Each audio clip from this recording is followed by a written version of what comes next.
Հարգելի մասնակիցներ, հարգելի հյուրեր,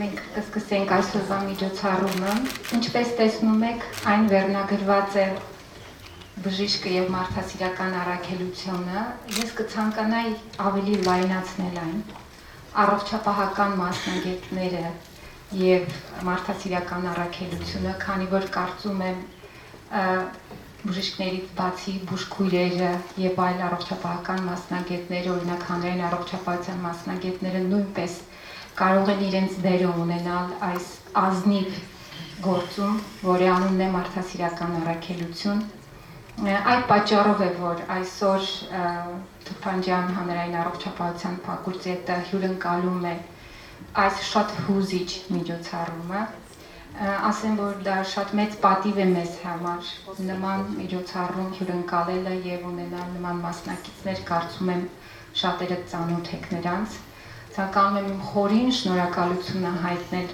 բոլոր կազմակերպիչներին, Traveling Doctors կազմակերպությանը, Aurora մարդասիրական նախաձեռնությանը, Prof Mind մասնագիտական զարգացման լաբորատորիային, այս հնարավորությունը ընձեռելու համար ոչ միայն մեր հանրային առողջապահության ֆակուլտետին, այլ նաև ամբողջ առողջապահական հանրությանը, որ այսօր ներկա է այստեղ։ Ես ուզում եմ շատ մեծ շնորհակալություն հայտնել բոլոր նրանց, ովքեր երբևիցե ընդգրկվել են մարդասիրական առաքելությամբ, ազնվացնելու, սեր տարածելու բոլոր այն բնակիչներին, որոնք գտնվում են դժվարին դրության մեջ, եւ շնորհակալ եմ, որ ավելի մեծ ազնվություն ու վեհություն են իրենք հաղորդում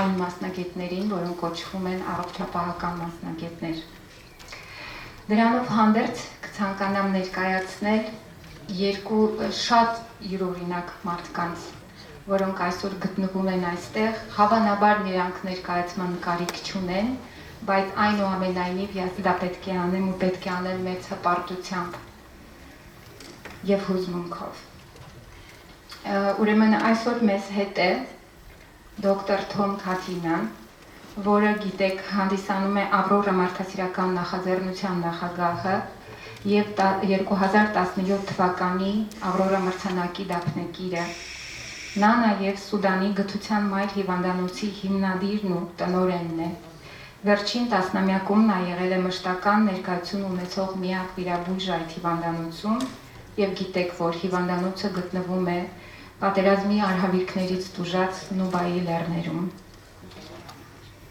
Մեզ հետ է նաև շատ հարգարժան բժշկուհին Արմինե Բարխուդարյանը, մանկաբարձ գինեկոլոգ, նա հանդիսանում է Traveling Doctors կազմակերպության հիմնադիրը, ինչպես նաև Aurora ֆորումի բարի կամքի դեսպանը, նա հումանիտար առաքելությամբ հանդես է եկել Սուդանում, Քենիայում եւ Սիրիայում եւ կարծում եմ բոլորս ենք հիշում, երբ որ 2017 թվականին դոկտոր Catena-ն պետք է գար Հայաստան, դոկտոր Բարխուդարյանը իր երկու ընկերների բժիշկներ Հայկի եւ Գևորգի հետ ուրեմն գտնվեցին Նուբայի լեռներում, որպեսզի հնարավորության տան դոկտոր Catena-ին լինելու այստեղ եւ մասնակցելու միջոցառմանը։ Այսօր մեզ հետ է նաեւ Բարզ մեդիա կազմակերպության հիմնադիր Վարդան Հովհաննիսյանը, կարծում եմ նա մեզ կօգնի, որ ունենանք հետաքրքիր զրույց եւ նա նույնպես իր ներդրումն է ունեցել այս վեհ գործի մասին խոսքի տարածմանը, քանի որ իրենք մասնակցել են, այս կազմակերպությունը մասնակցել է 3 ֆիլմերի ստեղծմանը եւ այսօր մենք հնարավորություն կունենանք միջոցառման ընթացքում նաեւ դիտելու այդ ֆիլմերից որոշները։ Հիմա ցանկանում եմ խոսքը տրամադրել բժշկուհի Արմինե Բարխուդարյանին։ Խնդրեմ։ Բարև ձեզ։ Շնորհակալություն ամերիկյան համալսարանին մեզ այսօր հյուրընկալելու համար եւ շնորհակալություն ձեզ հարգելի հյուրեր, որ մեզ հետ եք այսօր։ Այսօրվա թեման է բժիշկը եւ մարդասիրական առաքելությունը եւ ես կուզենամ պատմել իմ փորձի մասին։ Վերջին մի քանի տարիների ընթացքում, ինչպես երևի շատերը ձեզնից գիտեն, Ես եղել եմ մի շարք երկրներում, որոնցից հատկապես կուզենայի նշել Սուդանը, Քենիան, Քենիա-Սոմալի սահմանը եւ սահմանամերձ գյուղերը եւ Սիրիան։ Ես ձեռք եմ բերել շատ յուրօրինակ փորձ, որի մասին ուզում եմ դուք էլ իմանաք եւ ինքներդ տեսնեք, թե ինչ հնարավորություններ ունեն հայ բժիշկները ամբողջ աշխարհով մեկ եւ ինչ ձեռքբերումներ կարող են եւ փորձ կարող են ունենալ հայ բժիշկները։ Ելնելով այդ փորձից ես հիմնել եմ Traveling Doctors կազմակերպությունը, որի նպատակն է օգնել, միավորել հայ բժիշկներին եւ օգնել ճամփորդել եւ աշխատել որպես կամավոր Հայաստանի Հանրապետության մարզերում, Արցախում եւ նաեւ արտերկրներում։ Մենք արդեն ունենք 2 կամավոր Սուդանում, հայ բժիշկները Սուդանում են այս պահին եւ իրենց հետ կունենան ուղիղ կապ այսօր եւ կուզեմ նշել, որ այդ ճամփորդությունը, այս առաքելությունը հնարավոր դարձավ մի շարք ընկերությունների շնորհիվ, որոնք են Barst Median, Profmind, CMMB կազմակերպությունները, Aurora մարդասիրական նախաձեռնությունը եւ առողջապահության նախարարության աջակցության նաեւ շնորհիվ իրականացավ այս առաքելությունը։ Երևի այսքանը, եթե չկան հարցեր։ Tom, I think you don't need to introduce yourself, but anyway, just to keep the tradition. Yeah. If you introduce yourself. Yeah. Are you translating, Barden? Yes, I will translate. Okay. Yeah. Good evening, everybody. My name is Thom Khátínà, and I'm a medical doctor and surgeon. And I work in Africa. I've been there for 20 years. Initially about 7.5, 8 years in Kenya, and now 12 years in Sudan's Nuba Mountains. And I'm very happy to be with you all tonight. I want to thank the management here for the invitation to come and speak to you. I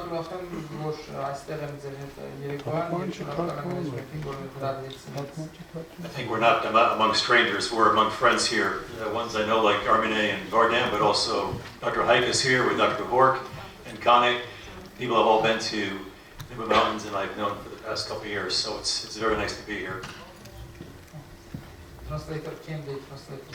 Very good. So the only thing I want to say for now is that I think the main reason I wanted to come and help Armine with this talk is want to give you an idea that this type of work, what we're going to show you soon, is not something that's just theoretical. It's something that you also can do. It's not limited to just a couple people.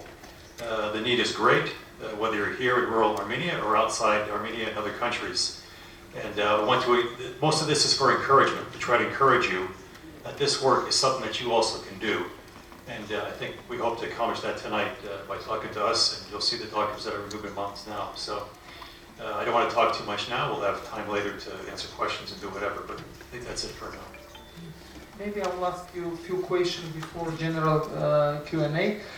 Tom, you was nominated for Aurora Prize twice, and you not be able to came first time.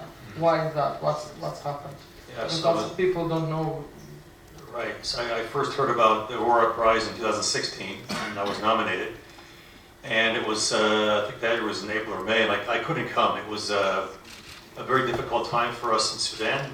We had very heavy fighting around that period, and there was just no way to get out and come to Armenia. So I had to stay behind. I felt it was my obligation, duty to stay behind in Nuba and take care of the people there and the wounded people that were coming in. So I stayed back in 2016. If you allow me, I will show you like one short 4-minute clips about what we filmed in 2017, and also about a little bit longer film. Yeah.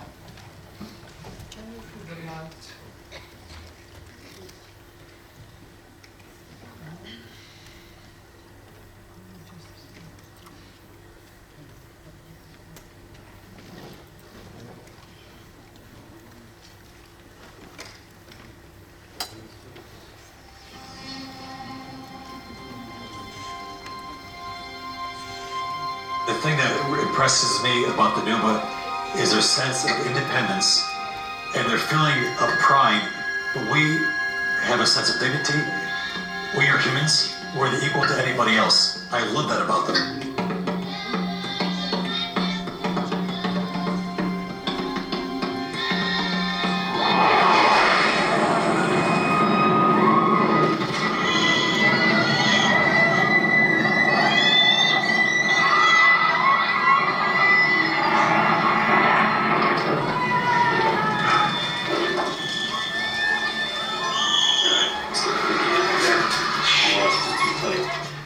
first started, this is June 2011, most of the humanitarian organizations, there weren't so many, but the ones that were here in the mountains, most of them left.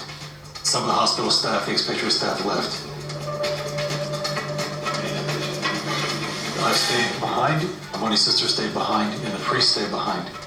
We all felt the same thing. We felt this is really the moment of need for the people here. All that time when I was the only doctor, I was responsible for all the patient wards. So I was the doctor doing the rounds and following the progress and taking care of them. You know, what that really helped was the staff really pulled together.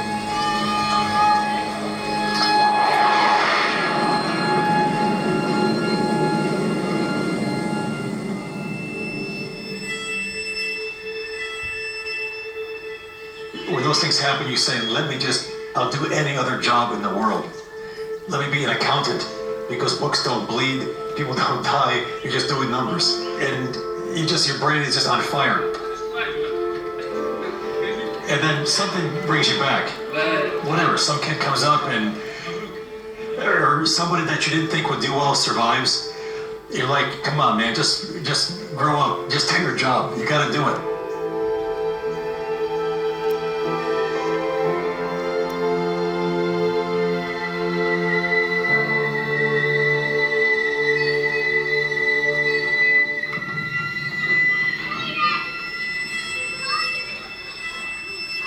The children give you life. That's the source of life. And just their attitude, their cheerfulness. Kids just want to be normal, they want to play. When you have a kid and is badly burned or badly wounded or whatever, and once he starts improving, wants to start playing with you, it can joke with you, can tickle the kid, he'll tickle you back, he'll joke around with you. This just gives you energy to continue on with life. A goal of mine to achieve would be, one, if the hospital here continues to grow, I would love to see it as an academic institution. Teaching hospital in the middle of the bush. So people come here to learn, send people out for their work. So this is an academic center for training. I would love to see that in the future.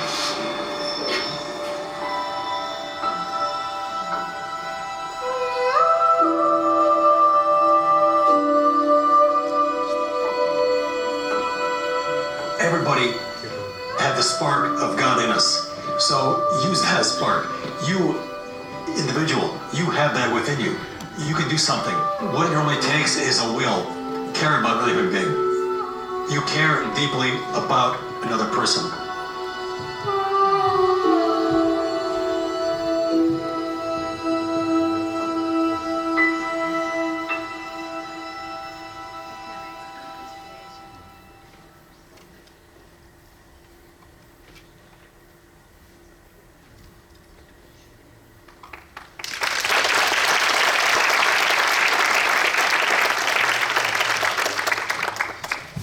Tom, it's a question to you.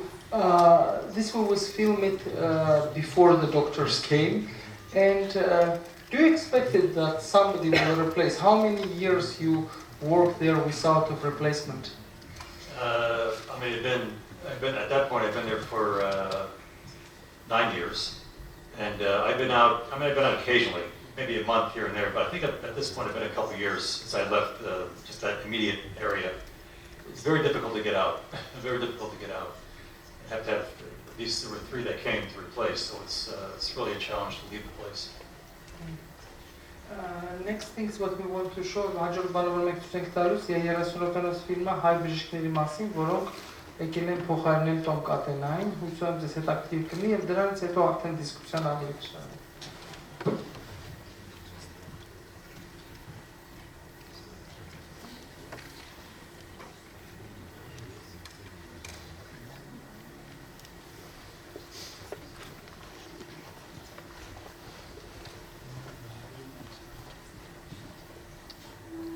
Ավրորա մարդասիրական նախաձեռնությունը ստեղծվել է հայոց ցեղասպանությունը վերապրողների անունից եւ երախտագիտություն նրանց փրկողների։ Ավրորա մարդասիրական նախաձեռնությունը գործով արտահայտված երախտագիտություն է։ Ավրորա մրցանակի դափնեկիրները ճանաչման են արժանանում այն բացառիկ ազդեցության համար, որ նրանք իրենց գործողություններով ունեցել են մարդկային կյանքի պահպանման եւ մարդասիրությունն առաջ մղելու վրա։ 2017 թվականի Ավրորա մրցանակի դափնեկիրն է Սուդանի նուբալերների միակ մշտապես գործող բժիշկ Թոմ Քաթինան։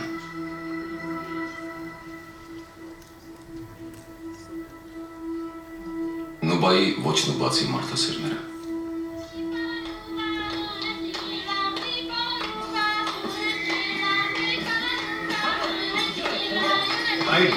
Ես մի քանի տարի Աֆրիկայում եմ ապրել, սակայն Սուդան գալն ինձ համար ամբողջովին այլ իրականություն էր։ Նուբայի ժողովրդի մասին իմ առաջին տպավորությունն այն էր, որ նրանք մարդամոտ են, սիրալիր, շատ անկախ են ու հպարտ։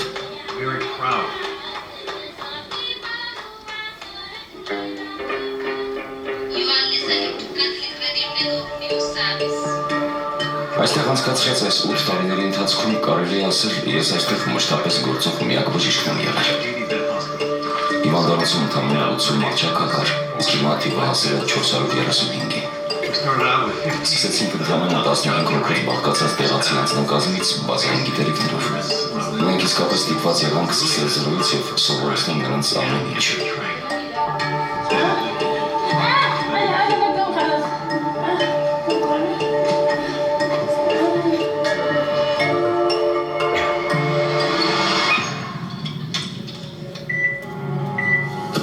Started.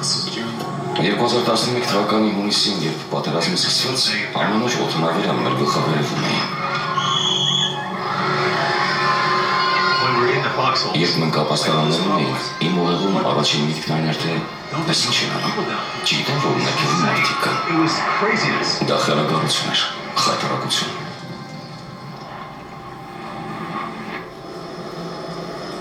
Մարդասիրական կազմակերպությունների մեծ մասը հեռացան, հիվանդանոցի օտարերկրի անձնակազմից շատերը գնացին։ Մնացի ես, Կոմբոնի քույրերը ու մեր վանը հայրը։ Աստված մեզ հետ է։ Եթե մեր սրտերը ճիշտ տեղում են, եթե միասին ենք գործում, եթե սրտանց ենք աշխատում ու մեկ նպատակ ունենք, Աստված մեզ կօգնի հաղթահարել բոլոր դժվարությունները։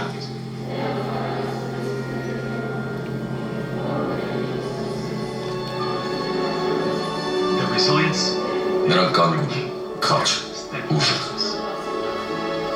Նրանք կարող են հաղթահարել ամեն մի դժվարություն և շարունակել գործել ու առաջ շարժվել, պահպանելով ժպիտն ու սիրալիրությունը։ They keep smiling and keep going ahead.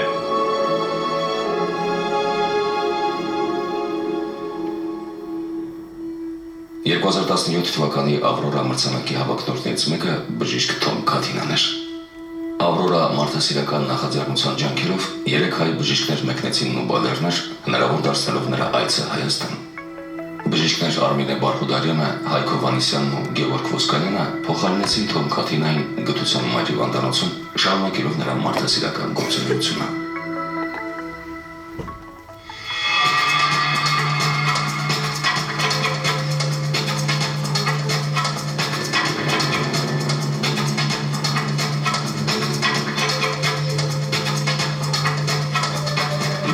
Հասնելու համար բազմազա 10 անցակետ եք անցել հարավային Սուդանով։ Հյուսիսային Սուդանից ուղղակի մոտիկ չկա, այնտեղ սահմանը պահում են նուբացի զինվորները։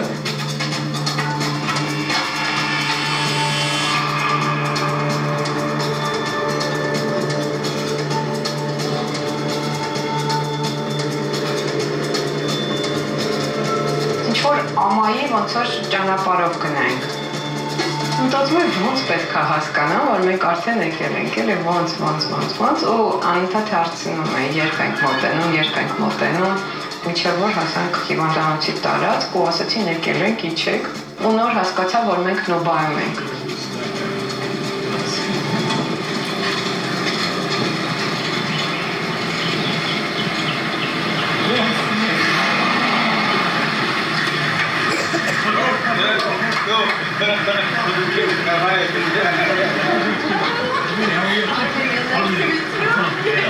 I know. My name is Ike. Ike. Nice to meet you. Good to see you. Yes. How are you? I'm Gevor. Gevorkian. This is Gevorkian. Very good. You guys are very welcome. It's a pleasure having you. Շատ էի սպասում, որ Թոմին պետք է հանդիպեմ, Այդքան ջերմ չէի պատկերացնում, որ կստացվի մեր հանդիպումը բաց մարդ էր, մի անգամից դա զգացվեց։ Այն խանդավառությունը, որ տեսանք մեզ տեսնելուց, ինքը չի հավատացել, որ նման բան հնարավոր է։ Հայաստանից կգան, ձեզ կփոխարինեն։ Ինձ շատերն են պսիխոստումներ տվել։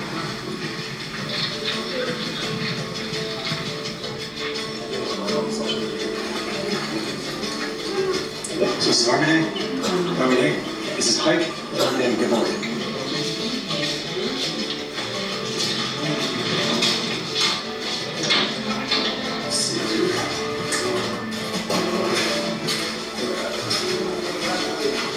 Լավիրինթոս ոնց որ լիներ, ու չենք հասկանում, որտեղից մտնենք, որտեղից դուրս գանք։ Այդ մի օրն էր մեզ տրված հիվանդների հետ ծանոթանալու, հիվանդանոցի հետ ծանոթանալու համար։ Մենք բոլորս լարված փորձում էինք հասկանանք, որովհետև ինքը մյուս օրը մեկնելու էր։ Only surgeon is Tom and this book only for Tom, but you write your name in case. Առաջին համայցը շատ են փոխներ, որովհետև իրոք ծավալը շատ մեծ էր։ Անդադ լարված ես ու մի քանի ժամ այսպես համ ֆիզիկապես ես լարվում, համ մտավոր լարվածությունն է շատ։ Արաբերենից խոսում են, Տոմը արաբերեն խոսում, աթարպանում ես համար անգլերեն։ Առաջի շփումը իհարկե շատ խորթ էր։ Հիվանդություններ, որոնց մասին մենակ գրքերում ենք կարդացել, մյուս երբեք չէի տեսել։ Պետք է այնքան ուշադիր լինենք, որ այդ բոլոր հիվանդներին իրենց ախտորոշումներով, պատմություններով հիշեինք։ Հիշում եմ, որ հիվանդ կար, փոքրիկ վիրահատություն կար, եւ վերջին պահին առանց նախազգուշացնելու հիշում եմ, որ սա գոքնոցը ուղղակի հագցրեց ինձ եւ ասաց, որ ես անեմ, հարցրեց կանեմ, թե չէ, իհարկե կանեմ, ոնց որ քննություն հանձնեի։ Անընդհատ լարված նայում էի, տեսնեի Տոմը գոհար թե չէ։ Կար այդպիսի մի փոքրիկ լարվածություն, բայց ամեն ինչ նորմալ անցավ։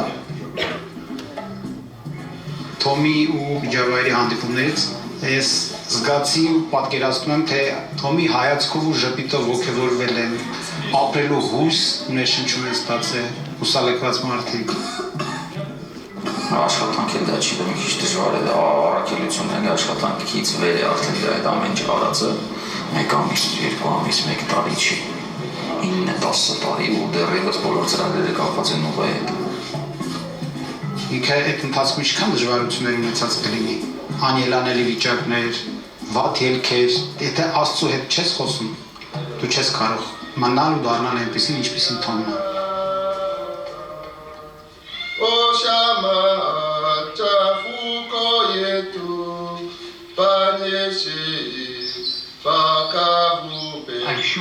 Վստահ եմ ամեն ինչ լավ է լինելու, քանի որ միշտ այդպես է լինում։ Գիտեմ, որ հայ բժիշկները շատ լավ կաշխատեն։ Հուսով եմ նաև, որ այստեղ լավ ժամանակ կանցկացնեն։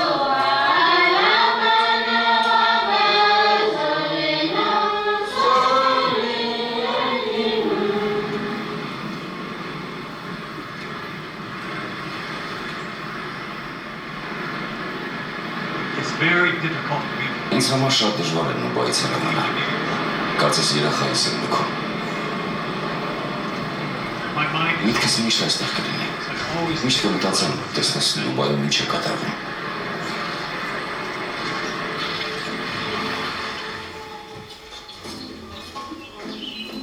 Տոմը, ստեսություն ես գնացի, մնացել ենք մենք հիմա ինչ պետք է անենք, ոչ մեկ չգիտի։ Արդյոք բժիշկա թե չէ, դա չգիտեն, հա, այս մի տեսակ խետ նայում են։ Այս չեմ հասկանում, ես չգիտեք գրողի որտեղ։ Would you please translate for me? This is very dangerous situation.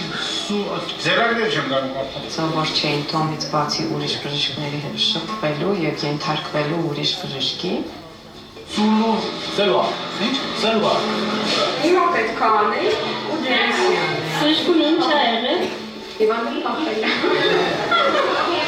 Նման առանձնահատկություններ ունի դու բան ժողովուրդ։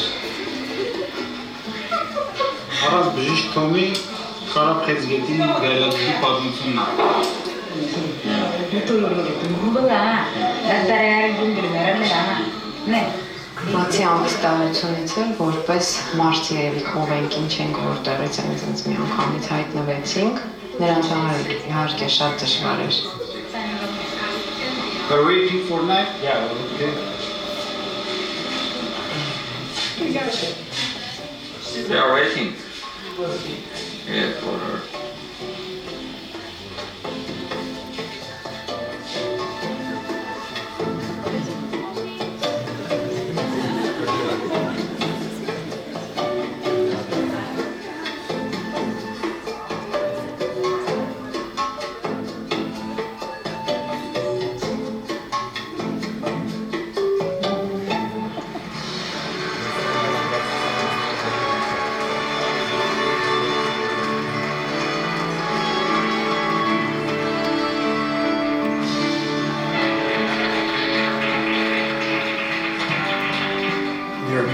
Այեր, դուք ինչ-որ առանձնահատուկ բան ունեք ձեր երկրում, չկորցնեք դա։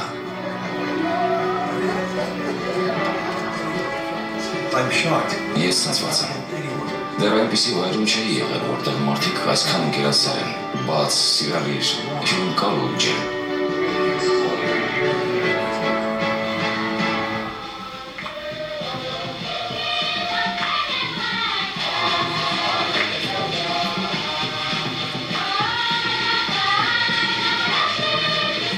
Քրոնը եւ Աստծո հետ հաղորդակցությունը, Աստծով ապրելը դա է միակ ստիմուլը։ Դրանով են ապրում, դրանով են խանդավառվում։ Այնքան մաքրություն կա, այնքան վարակիչ ուրախություն կա, որ Երևանում մենք ունենանք այդ մեր կյանքում։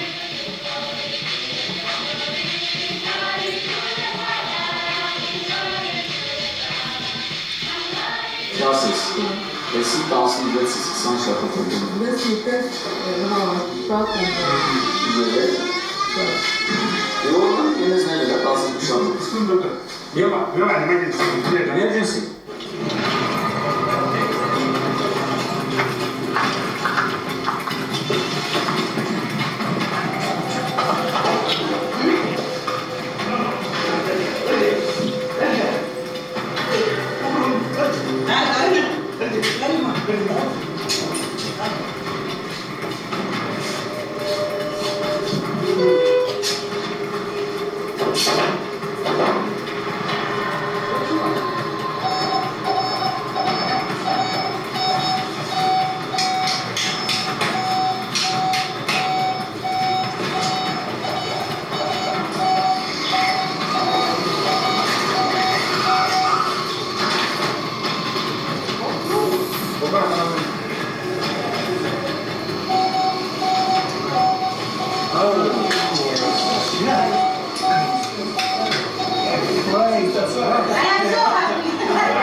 Գևորգը փոքրիկներից մեկի հետ ընկերացել էր եւ այդ տղան շարունակաբար մեզ հետևում էր։ Հետո փոքրիկի հետ ավելի շատ ես մտերմացա եւ երբ որ հասկացա որտեղ ենք բնակվում, արդեն գալիս էր մեր տան մոտ, թաքստոց էր գտել իրեն համար, թաքնվում էր եւ այնտեղից փորձում էր մեզ հետևել։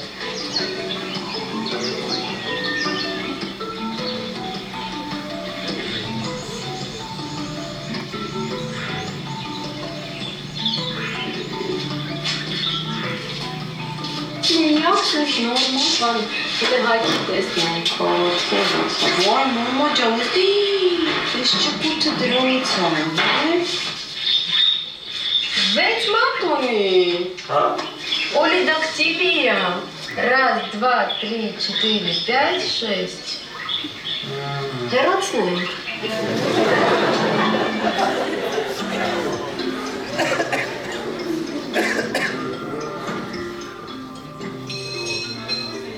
Տոմը միակ բժիշկն էր հոսպիտալում, ես հասկանում էի, որ ես էլ լինելու եմ միակ գինեկոլոգը։ Մի քիչ այդ առումով պատասխանատվությունը շատ էր։ Երեխաներով էլ երբևիցե չէի զբաղվում, պարզվեց, որ երեխաներով ես պետք է զբաղվեմ 1, 2, 3 ամսական։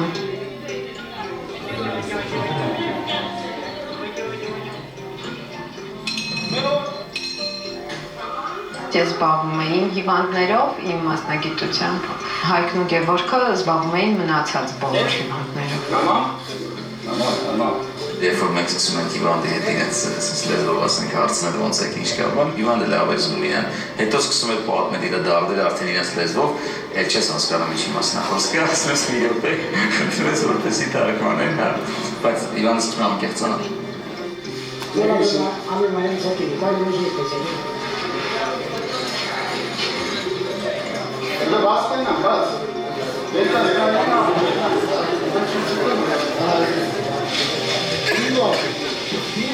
Հոսպիտալի խոսում էին անգլերեն, շփումը ստացվում էր, բայց պացիենտներ կար, որոնք անգլերեն չեն խոսում, այդ բային այդ աշխատողներից չկար։ Հետո հասկանում էին չեն ես անգլերեն խոսում, ինքը անգլերեն չի հասկանում, ես սկսում եմ մեր գյուղի բարբառով խոսել։ Ու մի անգամ սկսում ենք իրար հասկանալ։ Նոսիչի, բայն,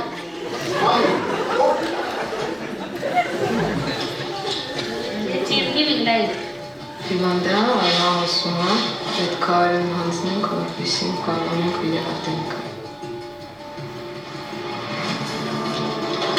Ծանր վիրահատություններ ենք ունեցել, զուտ մասնագիտական թոքերի առումով, գինեկոլոգիական առումով, մի հիվանդ ընդհանրապես ծայրեղ արդեն մի անգամ վիրահատված ոչ վիրահատվելիք գնահատված էր, որն ասում էր, վերջին կյանքը փրկելու համար հետցեցինք վիրահատություն, փառք Աստծո, ամեն շատ լավ ստացվեց։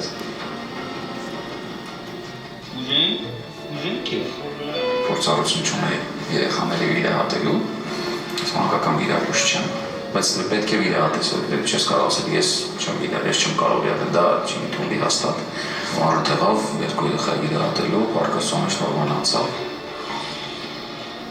Մի քանի վիրահատությունից հետո ես սկսեցի շատ վստահել։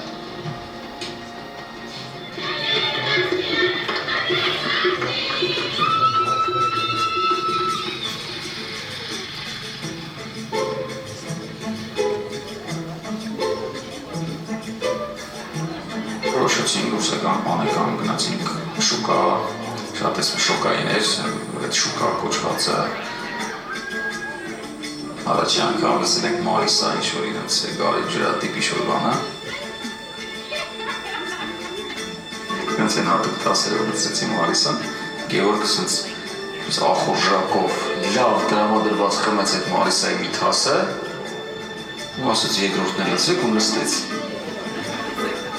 750,000 բնակիչ, կաթոլիկ քրիստոնյան է, պատարակներին գնում է, հակնում է մուսուլմանների նման, բազմակրնությունը ողջունելի։ Սա էս պարադոքս է, կա կոնֆլիկտ, շուրջ արդեն 10 տարվա կոնֆլիկտ է, արդեն վերջի 10 տարում Սուդան, Հարավային Սուդան նոր պետություններ, երկու պետությունների սահմանագծում գտնվում են նոմբայլարները և նոմբայլարները փորձում են հաղթանալ, բնականաբար այնտեղ կա կոնֆլիկտ։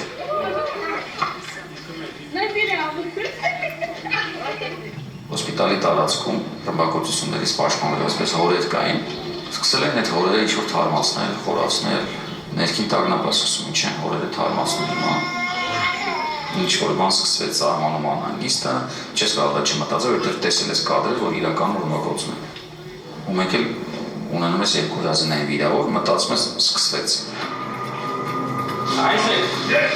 Would you please come? Yeah. Իրանում մուտքի ետ լանցկել են, որովայնի վերին հարկը աչից մտել է, ձախից թաղանցել է ու դուրս է եկել ձախից երկը։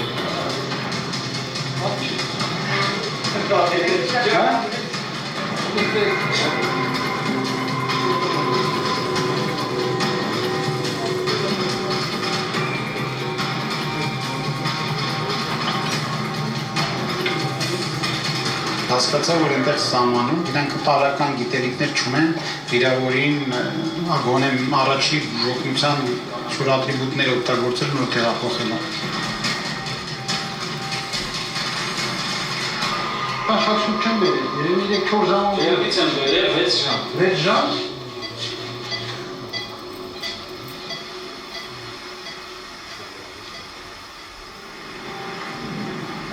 Պատերազմը առավելի կա բոլոր տեղերում։ Ինքը այնքան ցավ է բերում,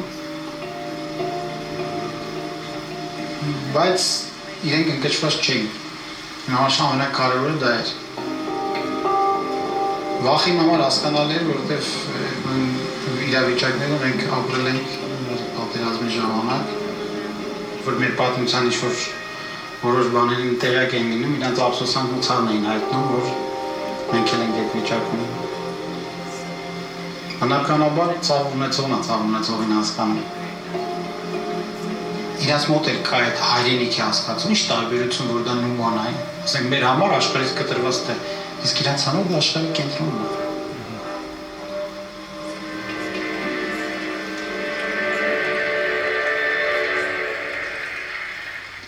All over the world, people are talking about this small spot on the map called Armenia, out of which has started this feeling. Murder has no borders. Race has no colors. We are all human beings, supposedly to be handiwork of God and creature. So we have remembered our genocide, but we think of humanity. We are unique, but we think of universals.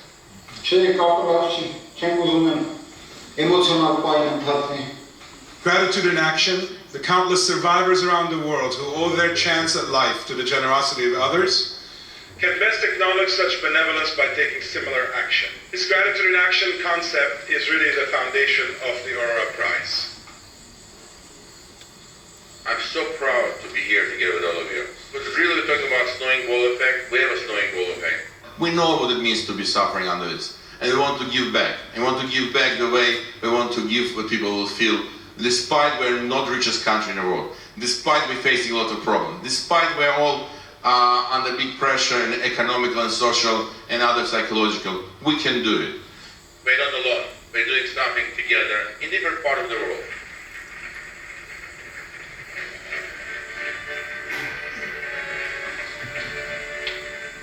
Իրականում այն մարդիկ ովքեր հայտնվել են բեմին, որոնք արժանի են, բայց ցավոք պետք է մեկը լինի ամենաարժանավորը։ The winner of the Aurora Prize 2017, Charles Aznavour. Թոմ Քաթինա.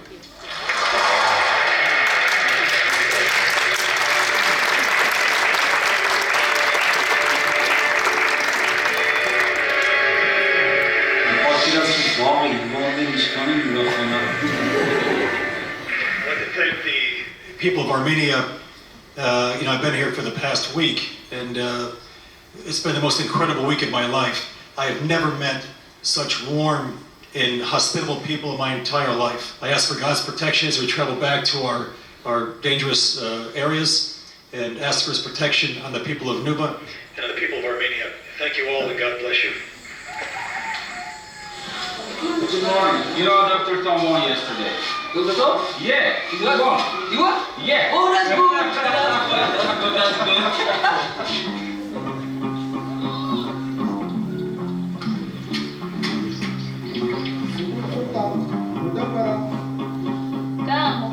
You are listening to Catholic Radio Network News Service. Thank you, listeners. I am happy to have with us today Dr. from Armenia. You're welcome of Voice of Peace Radio. Good morning, Nuba. What I want to mention is that the amazing place, amazing people. We came here to replace a short period Dr. Tom, who was awarded the Aurora Prize.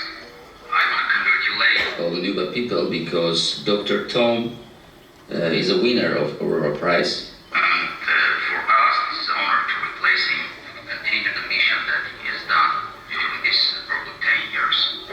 Thank you. Thank you. Send my greetings with Dr. Ab to your people in Armenia. Listeners of Official Peace Radio, right now it is 8:46 minutes.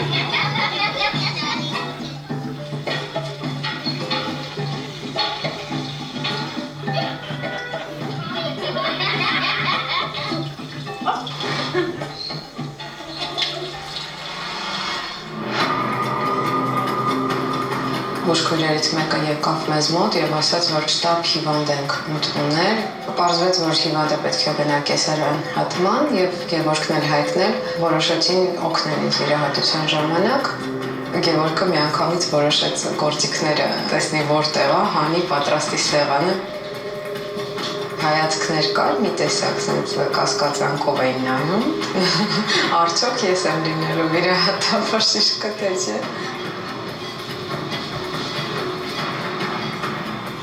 Կենտրոնական կլինիկական զինվորական հոսպիտալի առաջատար վիրաբույժը հանդես է գալիս որպես, ասենք, վիրահատարանի քույր կարգավիճակով։ Վիրահատության ունիկալությունը դու չես պատկերացնում, թիմում է ունիկալությունը։ Այս թիմային աշխատանքը ինչ շատ ուղեկ է։ Դա առանց թիմի վիրաբույժություն չկա։ Գևորգ շատ հանգիստ համաձայնեց, օգնեց ու պատիվ ունեցավ պորտալարը կտրելու։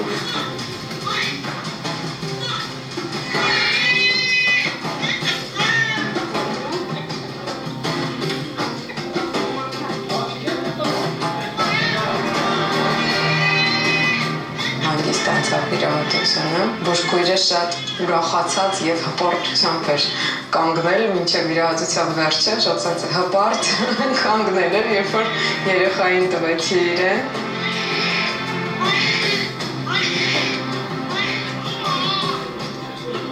Մեր կյանքում հրաշալի պահեր կա, բայց ամենամեծ հրաշքը մարդն է երգը, ու մարդուցը դրանց ավելի մեծ հրաշք չկա։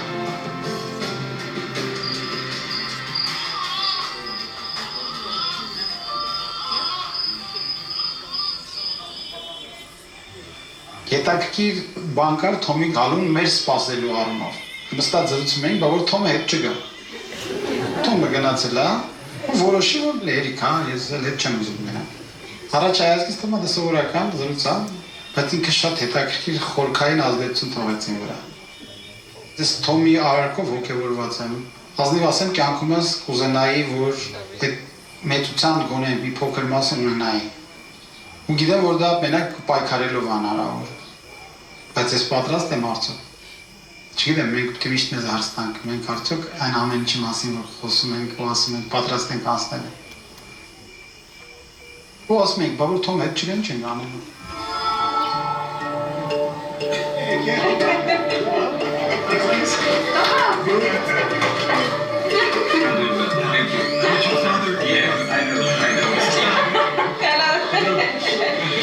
Wonderful job. Thank you so much.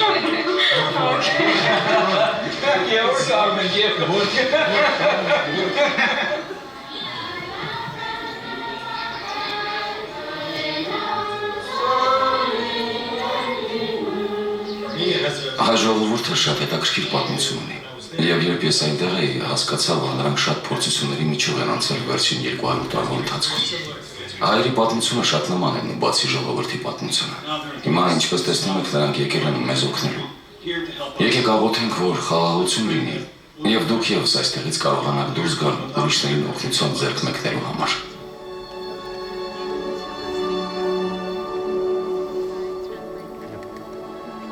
Carolina, que me gurumba me tu nebrani. Nili agua to de yegu ne tili potare de cara. Sami baba itare de jisi. Kalia chu kali se ya ba. Baba tu se ki baba na je. Sami de tu ke. Na mo ne ka de mo cha de na shi ya ba. Na mo da.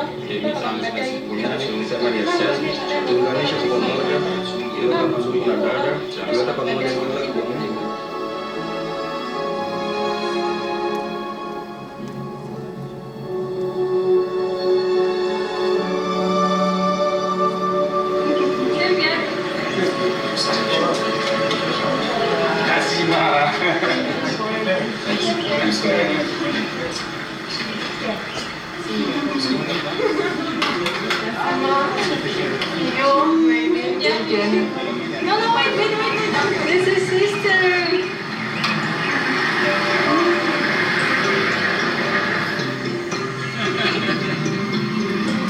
Բաժանում երբ որ արդեն գերացել են, վերջի երսո պետք է գանք, ինքս են այն գնալու ակնկալիքով։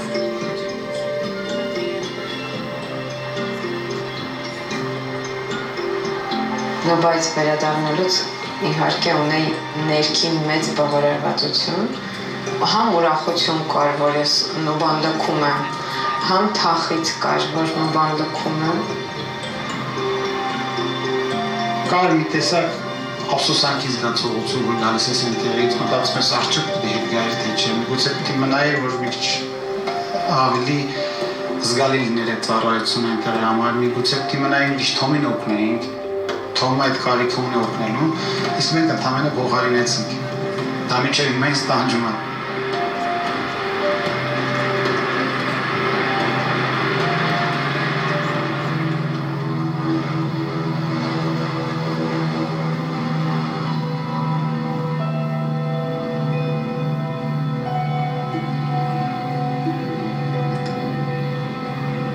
Ենթագիտակցական կապվածություն առաջ, երևի թե դա նրանից է, որ մենք մեր ենթագիտակցության մեջ, մեր խղճի մեջ, մեր հոգու մեջ ունենք դեռևս պայծառ մի տեղ, որ դա մարդասիրությունն է, որը մեզ տանում է, որը մեզ ցույց է տալիս, որ ճշմարիտ արժեքները դրանք են։ Ու բան այնպես մի տեղ է, որտեղ լուսավառում մարդը։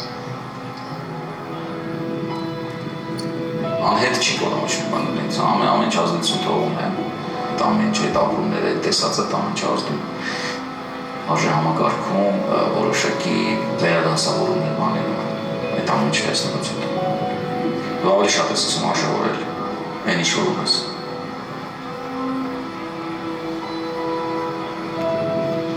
Ինչ որ արեցի այդ մեկ տարվա ընթացքում ամեն ինչ արեցի հայրիկիս համար նաև։ Շատ կուզենայի, որ կենդանի լիներ և տեսներ։ Իրոք ես մեկ տարվա իմ կյանքը նվիրում եմ իրեն։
Հավրոր էֆեկտներից մեկը, որը պետք է լինի, դա մենք ցանկանում ենք դառնալ ազգ, ով ուզում է առաջարկել իր օգնությունը ոչ միայն երախտագիտությունից տրտված, այլ բոլոր նրանց, ովքեր դրա կարիք ունեն։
Ես ուզում եմ ասել, որ մեր հետ հիմա այսօր դահլիճում է համ բժիշկ Գևորգը, համ բժիշկ Հայկը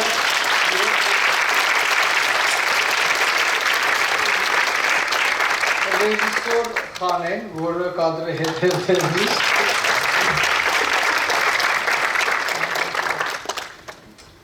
Once a moderator is, as a moderator, I prepare lots of different questions, professional questions. But I have question, maybe naive question, which is always make me worried, Tom. I understand why you are there, saving the people. But I don't understand why you're alone. Why 750,000 people have one surgeon? It's something which is shocked me. Can you tell me why is that? Because people don't inform, or its medicine become too commercial, or what's your point of view, or we just don't know about this world, or we're afraid to go these places? Yeah, I think it's all the above. So I think a lot of it is, my impression is that there are many people who want to do this kind of work. Maybe not stay for 12 years, but at least go for a period of time, whether it's a month or a couple months or 6 months, whatever. I think there is a lot of interest. The problem is that to try to connect the people that have the interest with the places that have need is a problem. And that's really one of the reasons why I want to help Armine with this project she has. I think it's a very good idea. You have to at least connect the people. And once you've made that connection, then it's up to the individual. If they, a lot of people are afraid. Some don't want to leave their region. They're afraid to go to either a war zone or a foreign country. And I think part of it is we'd like to encourage people that it's not quite as bad as you think. That is something you can do. It's not something which is impossible or just for a few select people. It's really something I think many people can do. And do you feel the difference between the country, like big and rich country, and the small country? Like example, where the mostly volunteers came, which country they came? I mean, we've had, in the U.S. I'm from the United States, so our population is 330 million people. Armenia here is 3 million. I can't even do the math how many times more people we have. And it's almost impossible to get a doctor to come out. I have another guy that's with me there now, a pediatrician. But now we have, since I've come out, and you'll see these guys later, right? I'm out with Aurora now. We have 3 doctors that came to replace me. 2 Armenians and 1 guy from Dominican Republic, which is a tiny country. It's on an island. Half of the island is Dominican Republic, the other half is Haiti. So these are 3 people that came out. So we have 330 million people. I could not get a single one to come out. 2 Armenians, 3 million people here, 2 people have come. 330 million people, not a single one. The guy that's with the Catholic Mission Board is from Dominican Republic, not even from the US. So you'll find that people from, when I was in another place in South Sudan, this is many years ago, they had a connection with doctors from Slovakia. Slovakia is a tiny country in Europe. And there was a constant supply of doctors coming from Slovakia to help this hospital in South Sudan. Where are the Americans? Nowhere to be seen. So sometimes it's people from places like Armenia have bigger hearts than we do in the US. At the end of our meeting will be lots of question and answer from the audience. So we had 2 microphones at the both sides. Երկու կողմը միկրոֆոններ մենք ունենք եւ հետո այս հանդիպումից հետո բոլորը հարցերի հնարավորություն կունենան։ I have հարց ունեմ Արմինեին։ Արմինե, դուք եղել եք նաեւ ուրիշ երկրներում։ Կարող եք պատմել ոնց եղավ, որ դուք կամավոր գնացիք եւ ինչ երկրներում եք եղել։ Այո, բացի Սուդանից ես եղել եմ նաեւ Քենիայում, եթե կարելի է միացնել նկարները, որովհետեւ դուք էլ տեսնեք, որովհետև ասելն ուրիշ է, բայց ավելի լավ մեկ անգամ տեսնել։ Ինքանց շատ անգամ տեսել։ Կարճ մի րոպեանոց կլիպենք նայելու։ Չէ, նկարները, նկարները, չէ։ Ուզես բանից Գուցե ինչ-որ մեկը նկարները։ Սա, այո, բայց հետ պետք է գնանք։ Վերև։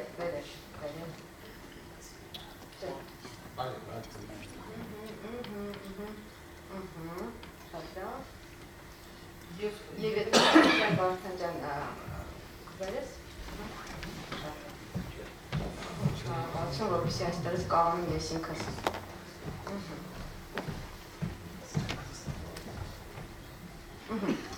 Այս նկարը ուղղակի ձեզ ուզում էի ցույց տալ, որը ես նկարվել եմ գիդա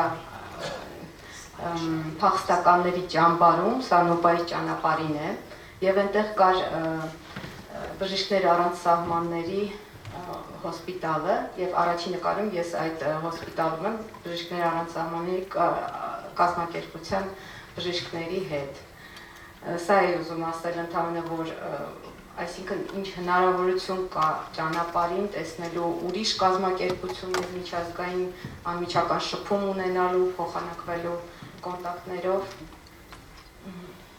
Եվ սա Քենիայում է արդեն, Քենիայի Լավու հոսպիտալն է, Կինգ Ֆահադ հոսպիտալը, որտեղ ես հանդիպեցի Իսպանիայից մի խումբ բժիշկների, ովքեր նույնպես մարդասիրական առաքելություն էին իրականացնում, եւ մոտ 1 ամիս մենք իրենց հետ աշխատեցինք, համատեղ վիրահատություններ արեցինք, մանկաբարձ գինեկոլոգներ էին, 3 Հեսա տեսնում եք հերթերը, լավ չի երևում նկարի վրա, բայց այս հերթերը մի քանի օր մարդիկ գալիս էին եւ քնում էին ուղղակի այդտեղ։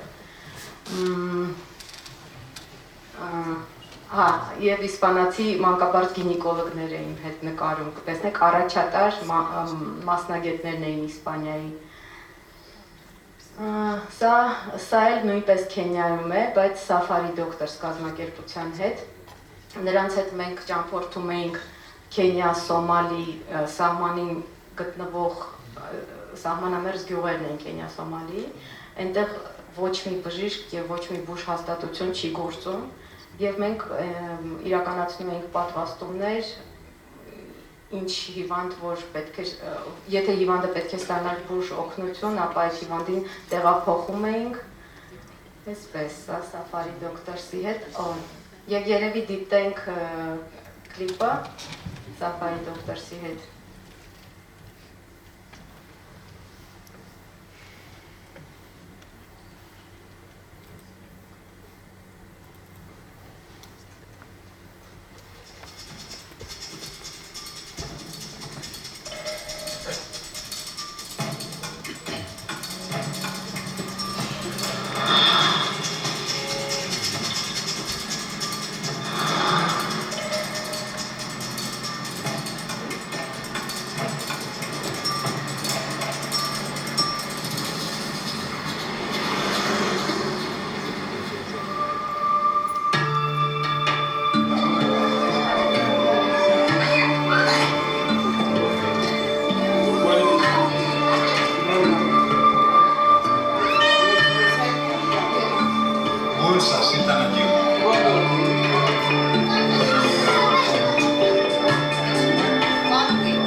հարցտամ, օրինակ ստեղ նկարելուց ես հիշում եմ, որ մենք երբ որ գնացինք հետ գալուց մենք ծովով էին գալիս, որտեղ վտանգը շատ էր, Ալ-Շաբաբ կազմակերպությունը միշտ կիդնապինգի ու մարդկանց գողանալու այդ հնարավորությունը կար, որ կարող են գողանալ։ Եվ իմ մոտ հարց առաջանում, դուք ավարտել եք Մոսկվայի համալսարանը, մանկաբարձ գինեկոլոգին չի գնում այդ այստեղեր։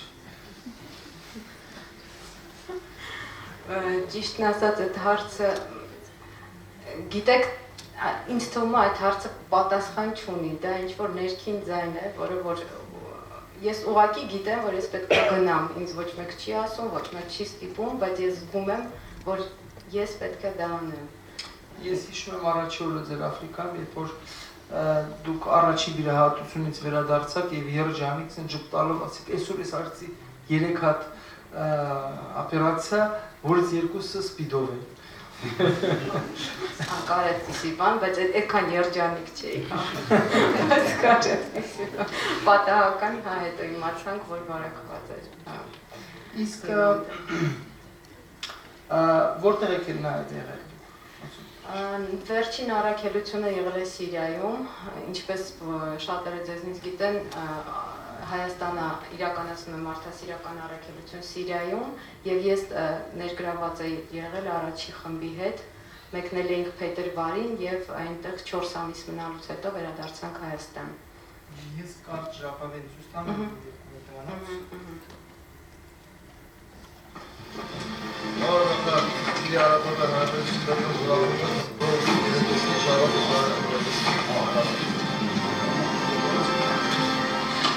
Ողջույն Ազատ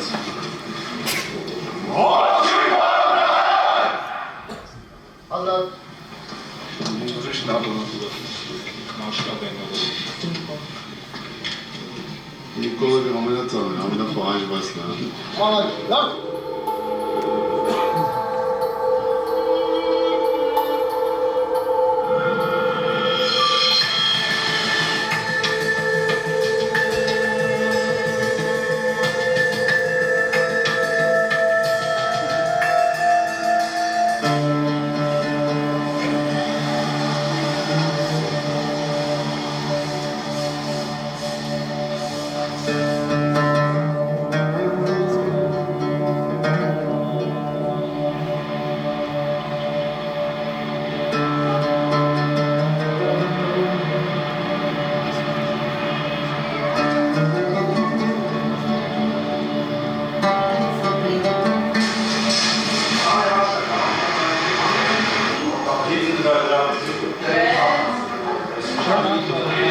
Նոր ենք սկսել համագործակցել, դեռևս ոնց որ ասած ծանոթանում ենք պայմաններին, իրենք մեզ են սովորում, մենք իրենց ենք սովորում, հույսով եմ հետագայում ավելի արդյունավետ կլինի համագործակցությունը։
Դավիճում է նաև Արմինե Հակոբյանը, ով Արմինեի հետ էր Սիրիայում,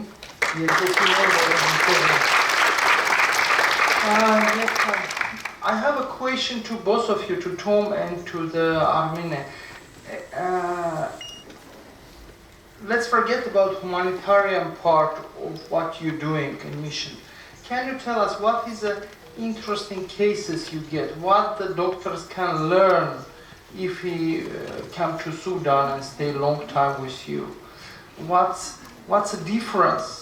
Ինչ հետաքրքիր кейսեր ունեք։ Երևի ես սկսեմ։ Իհարկե շատ բազմաթիվ դեպքերի ենք հանդիպում ոչ միայն Աֆրիկայում, այս առաքելությունների ընթացքում շատ հետաքրքիր դեպքեր են պատահում, բայց մասնավորապես ուզում եմ ձեզ երկու դեպք պատմել։ Առաջին դեպքը դա բնածին արատներով ծնված երեխա էր, որը շատ հազվադեպ հանդիպող արատ է։ Հիմա ես ուզում եմ ձեզ, այս նկարը եթե կարյա։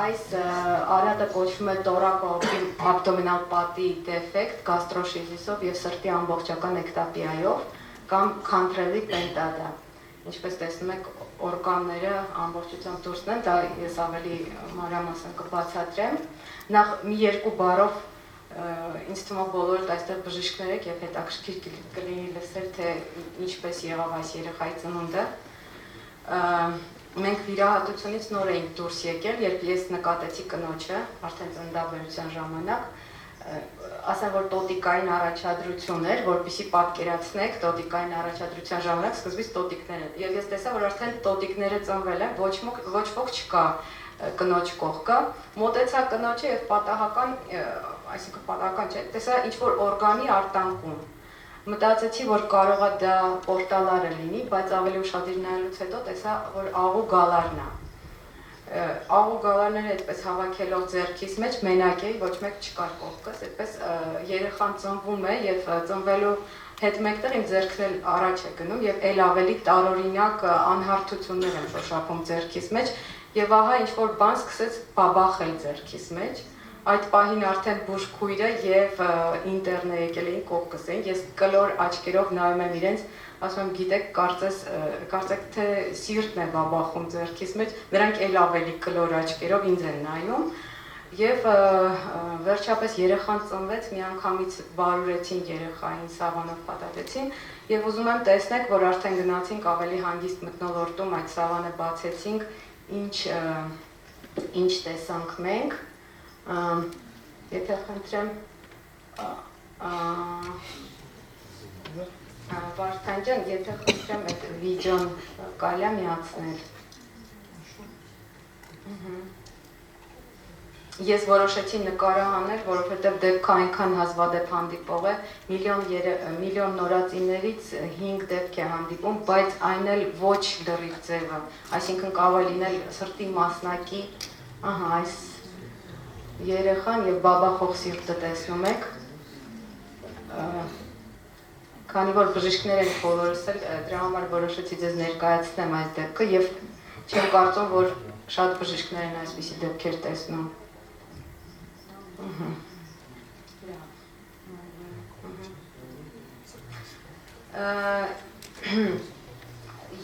Հիվանդությունը, ինչպես նշեցի, կոչվում է քանտրելի պենտադա եւ մի քանի բառով ուզում եմ նկարագրել, թե ինչպես է այդ հիվանդությունը առաջանում։ Եթե վերադառնանք սլայդերին,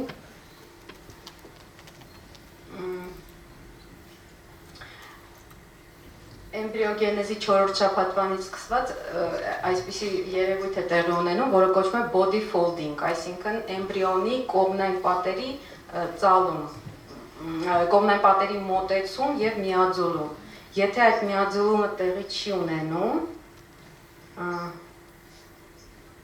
միգուցե այս է։ Եթե տեսնում եք, որ կողմնային պատերը մոտենում են իրար եւ էմբրիոնի եւ տեղի ունենում միաձուլում։ Երկրորդ նկարի վրա տեսնում եք ձևավորված պորտալարը արդեն եւ երրորդ նկարի վրա որ ամբողջական միաձուլում է կատարվում։ Հիմա այս դեպքում միաձուլումը ինչ-ինչ պատճառներով տեղի չի ունենում, այսինքն մենք ունենում ենք կամ որովայնի խորոչի դեֆեկտ, կամ կրծքավանդակի դեֆեկտ, եւ հնարավոր է, որ այդ դեֆեկտներից ունենանք արտանկում, օրգանների արտանկում։ Մեր դեպքում դեֆեկտը շատ մեծ էր եւ համատեղ դեֆեկտ էր եւ որովայնի խորոչի եւ կրծքավանդակի։ Եվ ասեմ, որ այս պաթոլոգիան շատ հեշտ դիագնոզվում է, շատ հեշտ առաջի տրիմեստրում հղին անցնում է ուլտրաձայնային հետազոտություն եւ եթե տեսնում եք այստեղ տեսնում եք այս օնֆալոցելենա, մի քիչ ավելի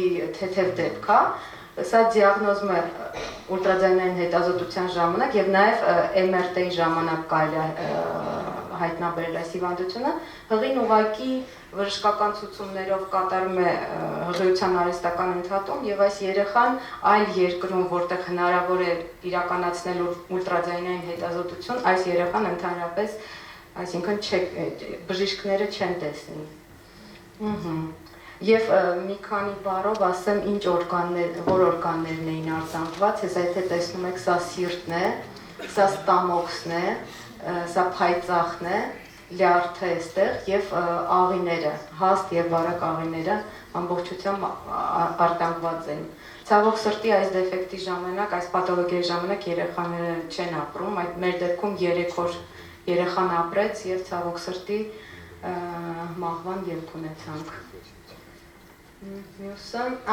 Եվ մյուս դեպքը, որի մասին ուզում եմ խոսել, սա մի քիչ ավելի պոզիտիվ է, տղան ծուլացել էր կամուրջով օգտվել եւ որոշել էր գետը հատել, գետը ուղղակի հատել, ուղղակիորեն, եւ պատահաբար կանգնել էր գետաձիու վրա։ Հիմա դուք տեսնում եք, գետաձին բնականաբար բարկացել էր եւ դուք տեսնում եք հետևանքները այդ բարկության, սա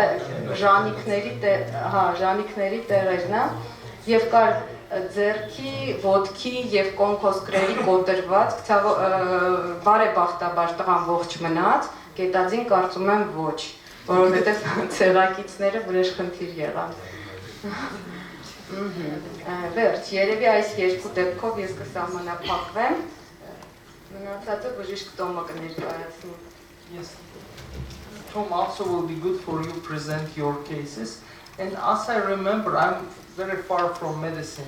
And I'm always listening from Dr. Gevorg, Dr. Hayek from Armenia that, wow, we can see the cases which we never see in Armenia. We can treat the patient and get them much more experience. Tom, I will just put the... I should go up there.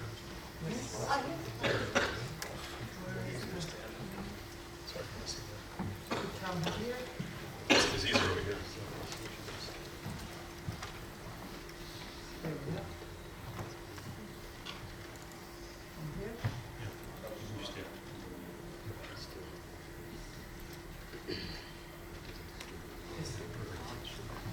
Okay, so I just want to go through a few cases with you.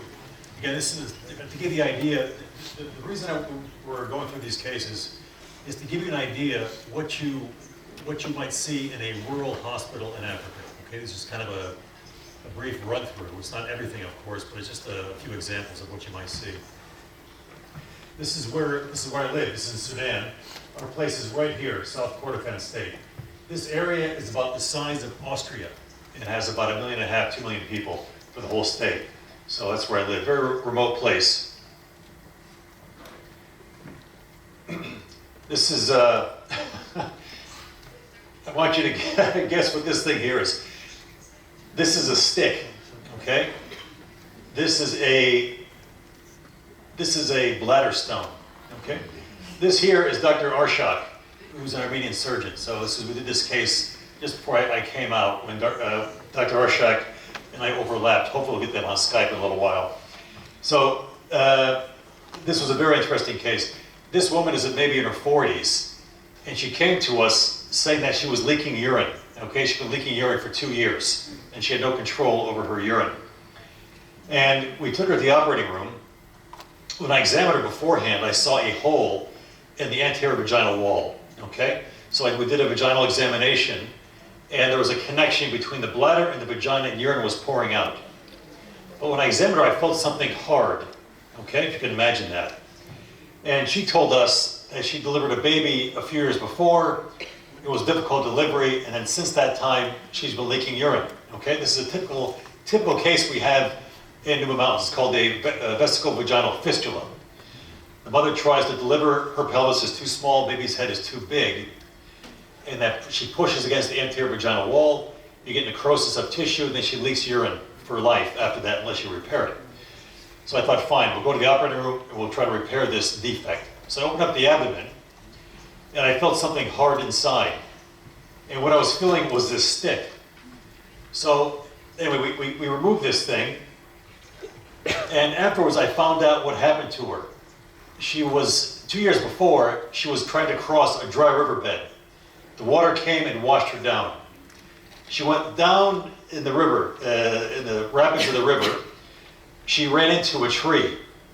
A large stick, about this big, went up inside the vagina, into her bladder, into her intestines, okay? The stick broke off, so when you looked at the vagina, you couldn't see anything inside. When we opened her up, we opened up the abdomen, what she had was a stick went through the vagina, through the bladder, into the intestine. So one end, this end here, was in the intestine. So we peeled the intestine off that. We peeled the intestine off the stick. We had to take out that part of the intestine, close that. Then this part here was stuck inside the bladder, okay? So initially it was a stick. Now if you put a stick inside the bladder, all the crystals in the urine will collect on that stick and form this big stone here. It's about this big. So we had to pull the stick out from the bladder, like that, and pulled it out. And then you had to close the bladder in several layers. Then afterwards she managed to recover and do fine. But this is a very unusual case, and this lady was incredible. Apparently after this stick went inside of her, she laid out in the bush for 2 or 3 days before anybody found her. And she walked around with this thing for 2 years and survived all this.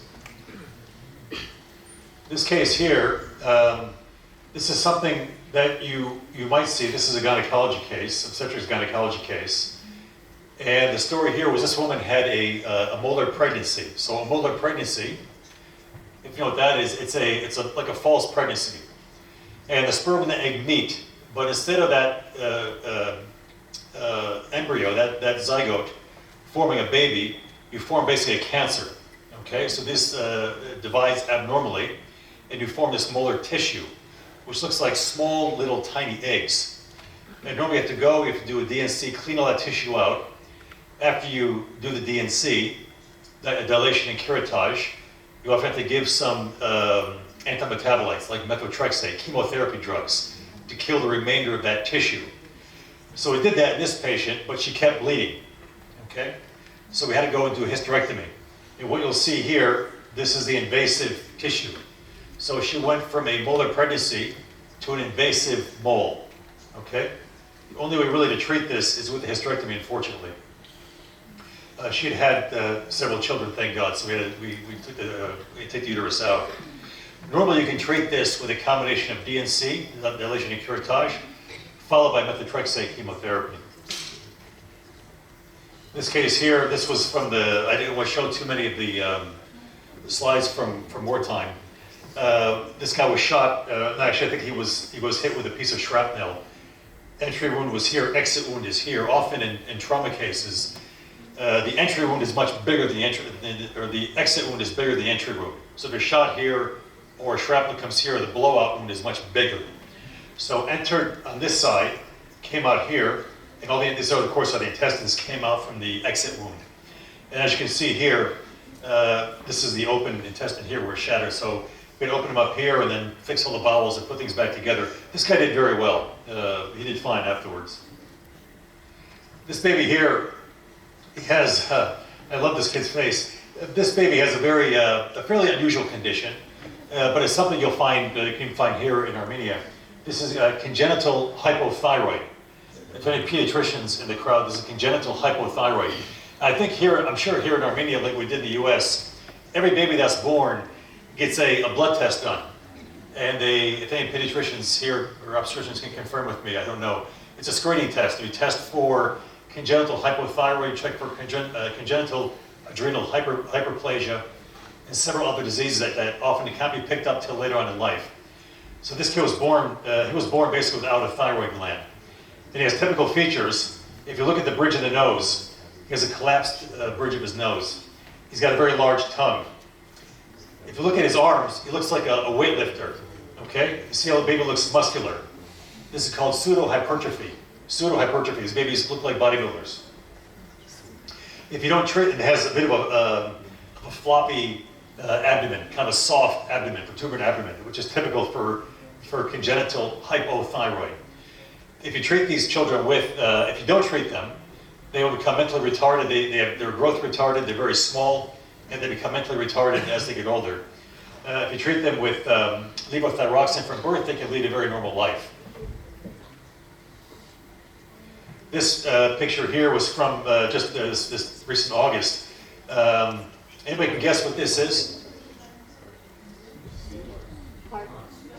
Heart? Anybody else? It looks like a heart. It looks more like a heart than what it is. Anybody else can guess what this is? Kidney. It's a kidney, right. This here is normal kidney. Okay, fairly normal kidney. Attached to it is tumor. Okay? This is all tumor here. This is the normal kidney. So this patient was 2 years old. So which tumor is this? You're close. Wilms, very good. Wilms tumor. It's a Wilms tumor, okay? And for some reason in New Mountains, we have a high percentage of this. In August, we had 2 of these cases. We operated on 2 children with Wilms tumor. This actually is, well, you see a forceps here, so a fairly big sized tumor. But this is markedly reduced. This child came in, his entire abdomen was full of tumor. It was massive. And we gave several rounds of chemotherapy preoperatively. We gave vincristine and cyclophosphamide preoperatively to reduce the tumor to this size, to the point where it's resectable. And we're able to get this out. So post-op, we'll continue on with chemotherapy and hope he'll have a normal life. The other kidney was fine. There was no metachronous lesion in the other kidney. This here is the ureter, if you can kind of make it out there. Can anybody guess what this is here? Yeah, these are intestines. Now, what do you notice about these intestines? They look normal to you? No. What can you say about them? Yeah, fused together, perfect. That's exactly what they are. These are all stuck together, okay? And in New Mountains, as in many places in Africa, one of the main diseases we have is tuberculosis. And tuberculosis has many, many different forms.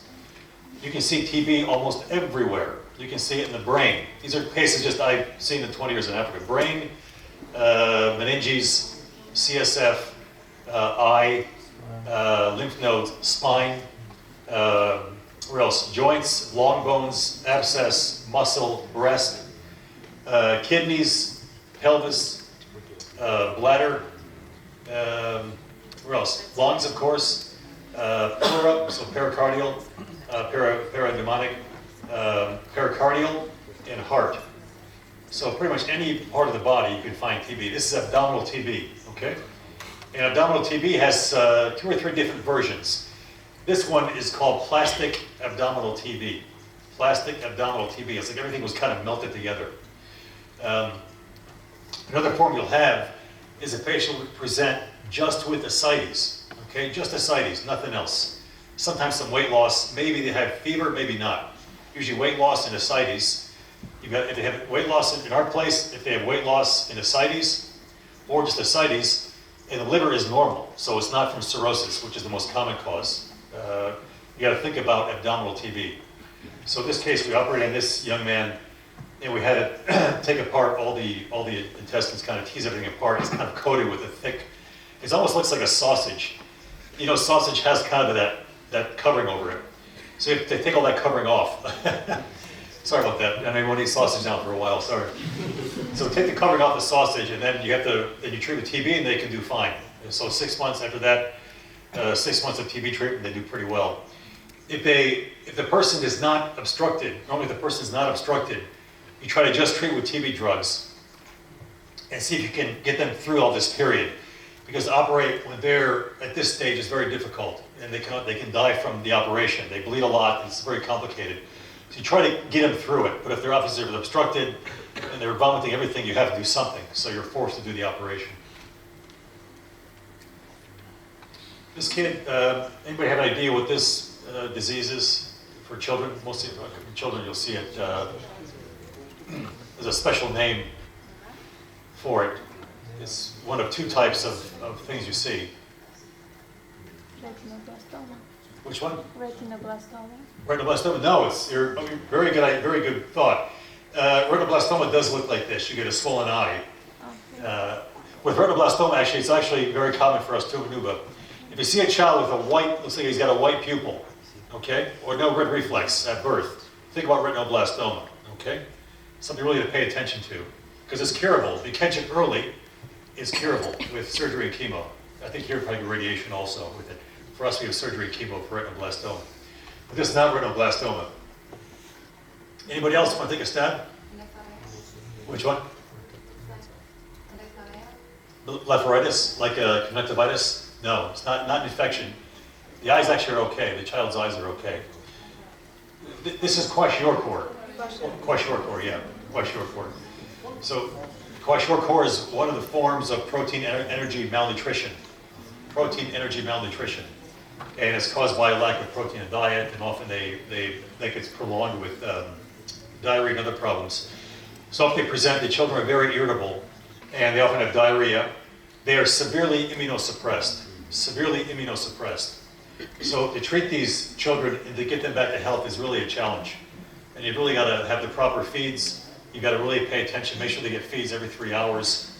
We often treat them with antibiotics when they come in the hospital because of that immunosuppression. They often die from infection. So you see the typical characteristics. Swelling, you can't see it so in this picture, but they have skin changes. The skin kind of changes color, and they have kind of blotchy skin. They also have hair changes. The hair turns a bit orange, and it gets very thin and brittle. They're very irritable, like this child.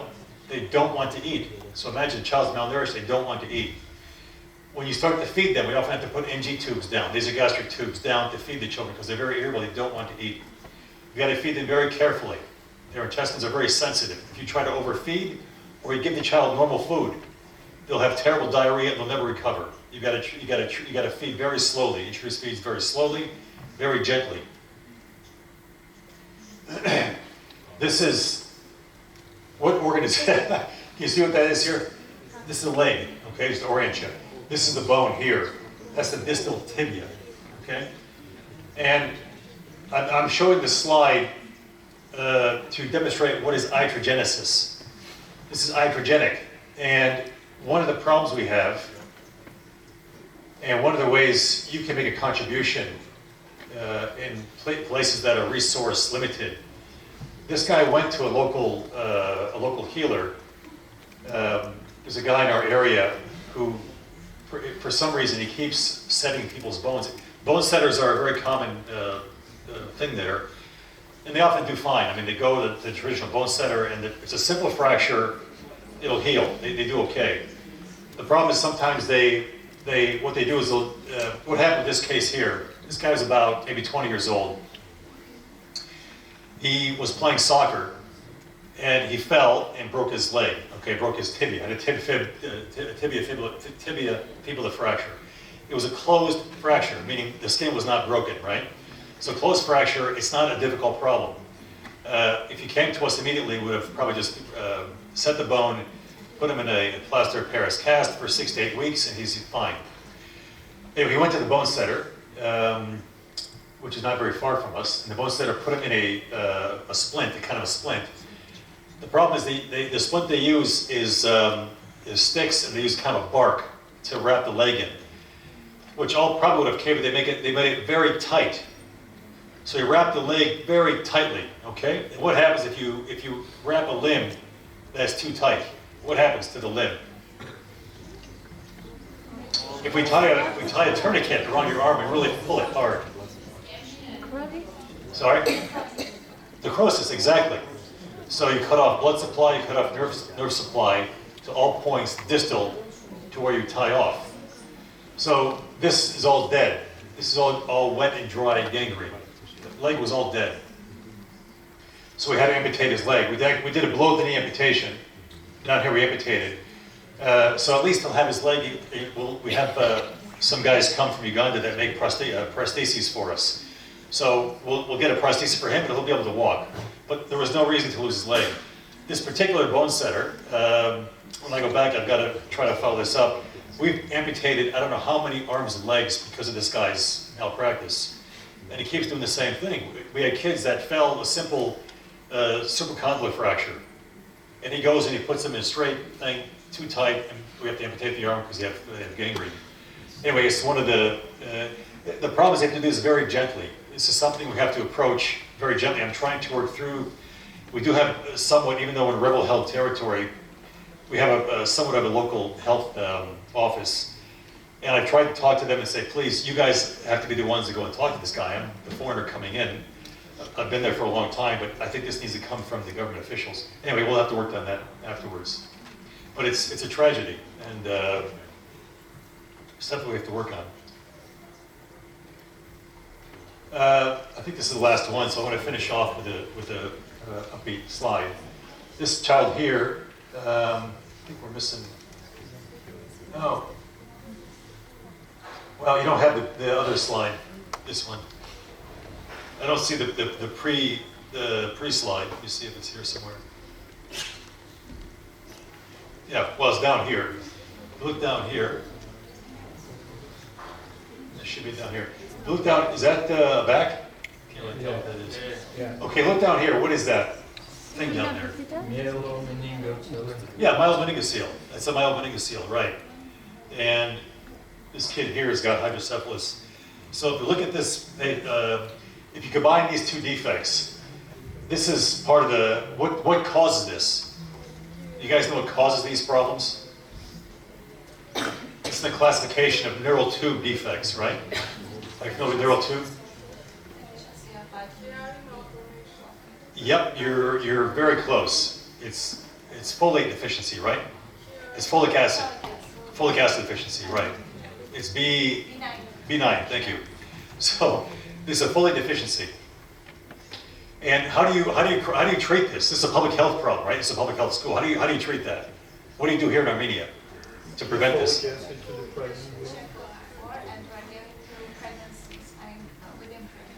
Right. Fantastic. So, but when do you have to give it? When do you have to give the folic acid? Ah, very good. Before conception, right? So the word is before conception. When does this form? What part of the pregnancy do you get neural tube defects? Is it first, second, or third trimester? First trimester. It's in the first 10 weeks. So our problem is that mothers often don't come to us to antenatal clinic till their second trimester. By that time, it's too late. So if you wait to give folic acid for the first antenatal visit, it's often too late. You got to catch them before they conceive the baby. So what's been a huge public health victory? How do you, like practically, here, US, what do you do with folic acid? Where do you put it? Where? Flour, you put it in flour, right. So flour is fortified with folic acid. Unfortunately, ordinary. Really? Oh my gosh. It failed. Really? No kidding. Wow. You could. I mean, you could just take everyone that wants to conceive and just advise her take folic acid. It's a small dose. All you need is like 400 micrograms. You don't even need a big dose.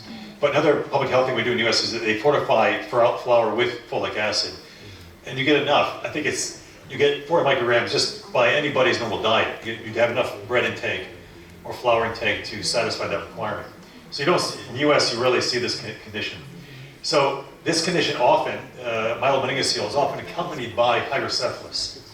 So this kid, this child that we treated,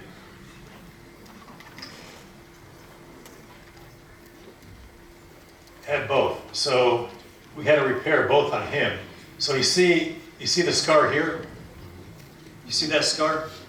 So we had to repair his hydrocephalus first. So we put a VP shunt in, a ventricular peritoneal shunt, initially, to reduce the pressure in the ventricles. Right, exactly. So you can't repair this until you do that first. You want to repair the hydrocephalus first. Take the pressure off the lateral ventricles, afterwards you go and you repair the mitral meningocele. So if you open that up, fold the dura mater over the cord, seal everything over, and close the skin. And he had a very good result here. He's a nice baby. We just had him, he came back with malnutrition a few months ago. We treated that, now he's doing great. His name was Donald. He's a really nice baby. He's a big kid now. So that's all I have for the cases. I think I want to stop there because we want to try to contact our guys in Nuba. So thank you for listening. Hope I didn't bore you with the cases.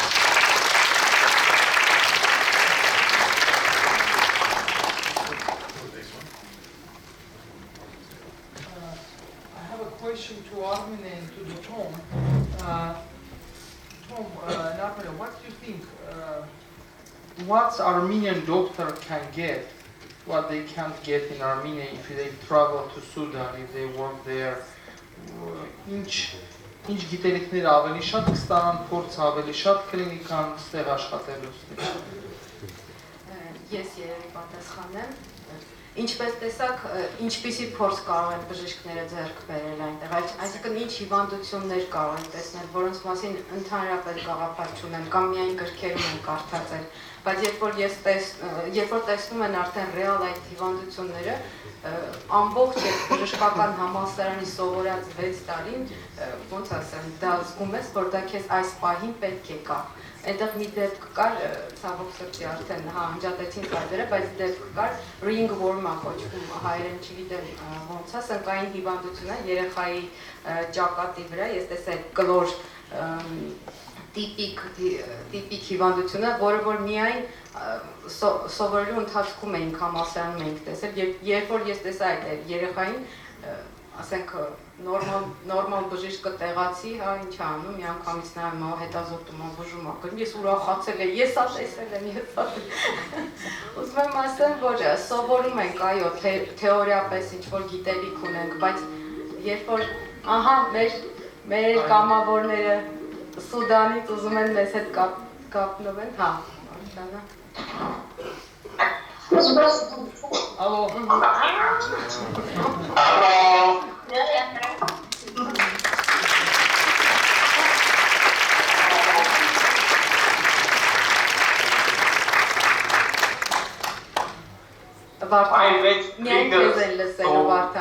Everyone from Nuba. Thank you for you joining us. We had a very interesting conversations here, and we discussed what interesting cases you may have there. Can you tell about your experience be volunteer? First of all, maybe I ask you many questions. We have many questions to you, but how you decide to become a volunteer, and also what is making interesting for you in Nuba? Wow. Awesome.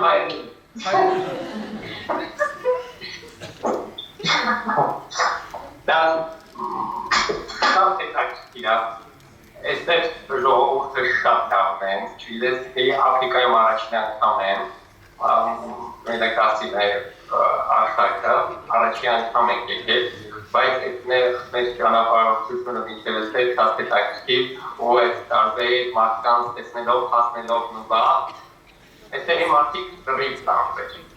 Shut down then, shut back the least, it's of no Sankato, դեպքս ասեմ, անգամ երեխաները սև սովոր են, եթե դու իրանց դրքես պարզում, իրանց ունեցած ուզում են քեզ կիսել ու տալ քեզ։ Ասենց մի հետաքրքիր դեպք, առավոտվա բարձրգայցի ժամանակ մի երեխա ունենք, մաման իրան հատվել էր, երեխեն ամբողջ գիշեր են դեր, ինքն է հիվանդ էր, շեղեր էր ստանում, ինչ-որ բաներ, ու մենք Այս առավոտյան հատուկ մի փոքր սենթացի կտոր էր, քթել ու շուտ ուտում էր, երբ առավոտը ես ձեռքը սենց պարզեցի, այդ երեխեն սենթացը կտրեց, մի փոքր մաս պատեց իրան ու մնացածը տվեց ինձ։ Այստեղի ժողովուրդը շատ լավ է, կամեցող, ամեն ինչ փորձում ենք քեզ տալ։ Իսկ ինչ մնաց հետաքրքիր դեպքերի ամենով, ինչ ասես տեսնում ես, ոչ գրքային,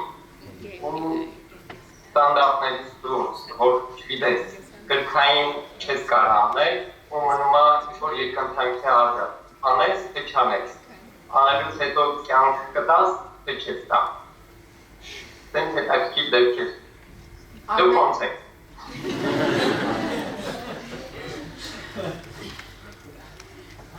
Արմեն ջան, մի հետաքրքիր դեպք է տեղի ունեցել Սուդանում, երբ որյակներ էին ծնվել, որոնցից մեկի անունը քո պատիվ կոչել են։ Կպատմես։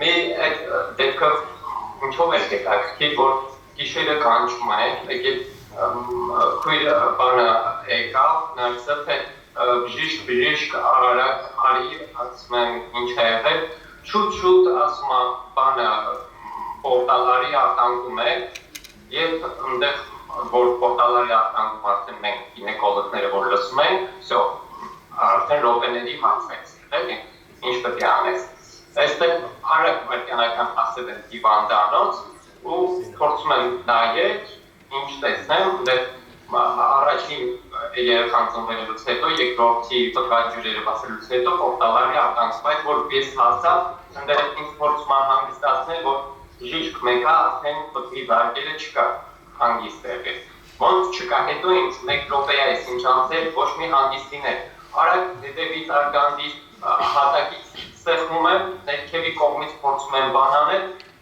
արագ երեխային հանում եմ դուրս, բայց իսկապես ոչ մի կենդանության նշան, բայց չեմ հանձնվում։ Սկսում այդ նրսին ասում եմ, վեր ամբուն շուտ չի դու ամբուն, ես սկսում եմ դեր ռեանիմացիան անել, որ շատ փորձում, բայց ոչ մի նշան, ոչ մի բան չկա, ոչ պուլս կա, ոչ բան։ Ասում եմ հավաքի բանը, ադրենալինը, ընդեղ հարցնում ինչ, ասում եմ պիներվինը շուտ հավաքի, ընդեղ ինչքան, ասում եմ շուտ դուր ինձ, ես ինչքան պետք է ինքան կանեմ, վերցնում եմ պորտալարով նորից տալիս եմ ադրենալինը ու սկսում նորից ռեանիմացիան, ասում եմ դուք չի ամբուն, Մերեք էլ այնտեղ մայրը արդեն որ տեսնում առող մեր պրոցեդուրաները սկսեց լացել երեխեից ինչ-որ բան, այսպես լոկալ լեզվով խոսում այստեղ, այնտեղ արագ մեկ էլ չգիտեմ ինչ, ասված վերևից ինչքան էլ որ այդ բանը,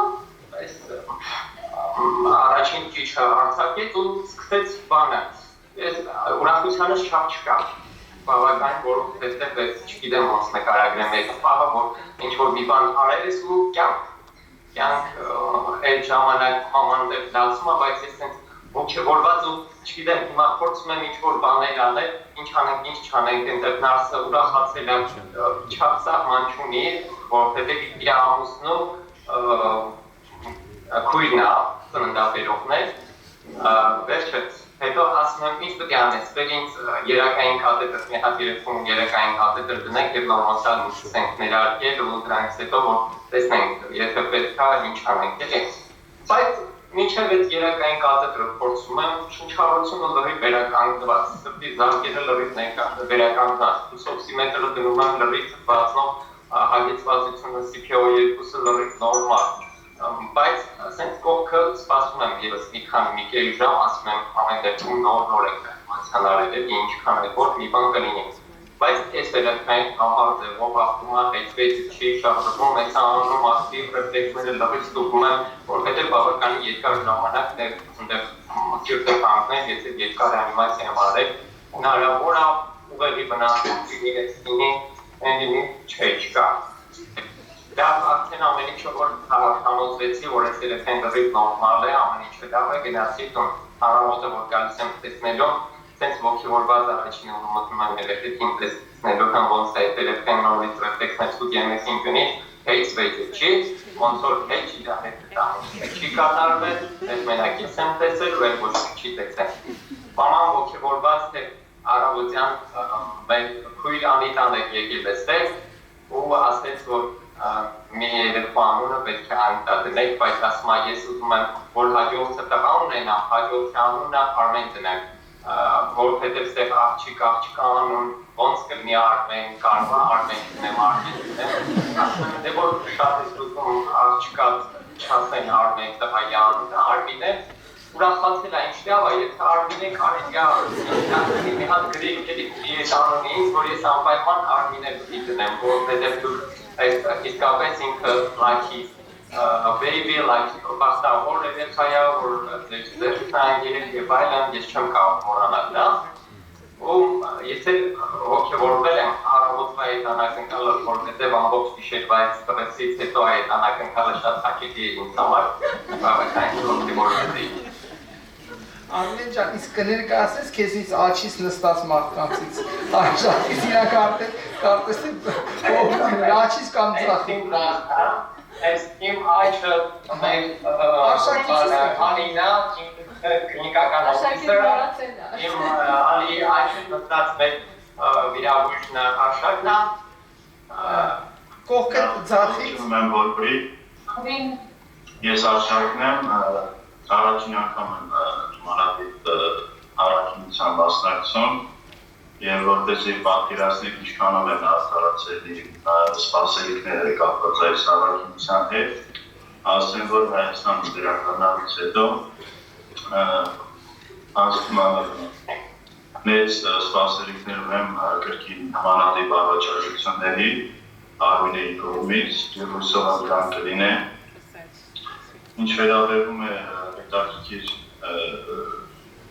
բժշկական դեպքերի, ասեմ, որ հանցած նախորդ ամիս ունեցանք բազմաթիվ դեպքեր հրազենային վնասվածքների հետ կապված, որոնցից մեկի մոտ արկա էր կրծքավանդակի ձեռքեսի միջանցիկ թափանցող դեպք, ինչի կապակցությամբ կատարվեց վիրահատություն, թորակոտոմիայի ժամանակ հայտնաբերվեց ձախ թոքի վերին բրդի վիրավորում, վնասվածք, որի կապակցությամբ հիվանդին կատարվեց ձախ վերին բրդի մեծ ծավալի մասնահատում, ատիպիկ, նշեմ, որ մինչև կլինիկա հոսպիտալ ընդունվելը հիվանդի վիրավորում ստանալուց հետո անցել է բավականին երկար ժամանակ, 12 ժամ, ինչի ընթացքում հիվանդը կորցրել է բավականին մեծ քանակությամբ արյուն եւ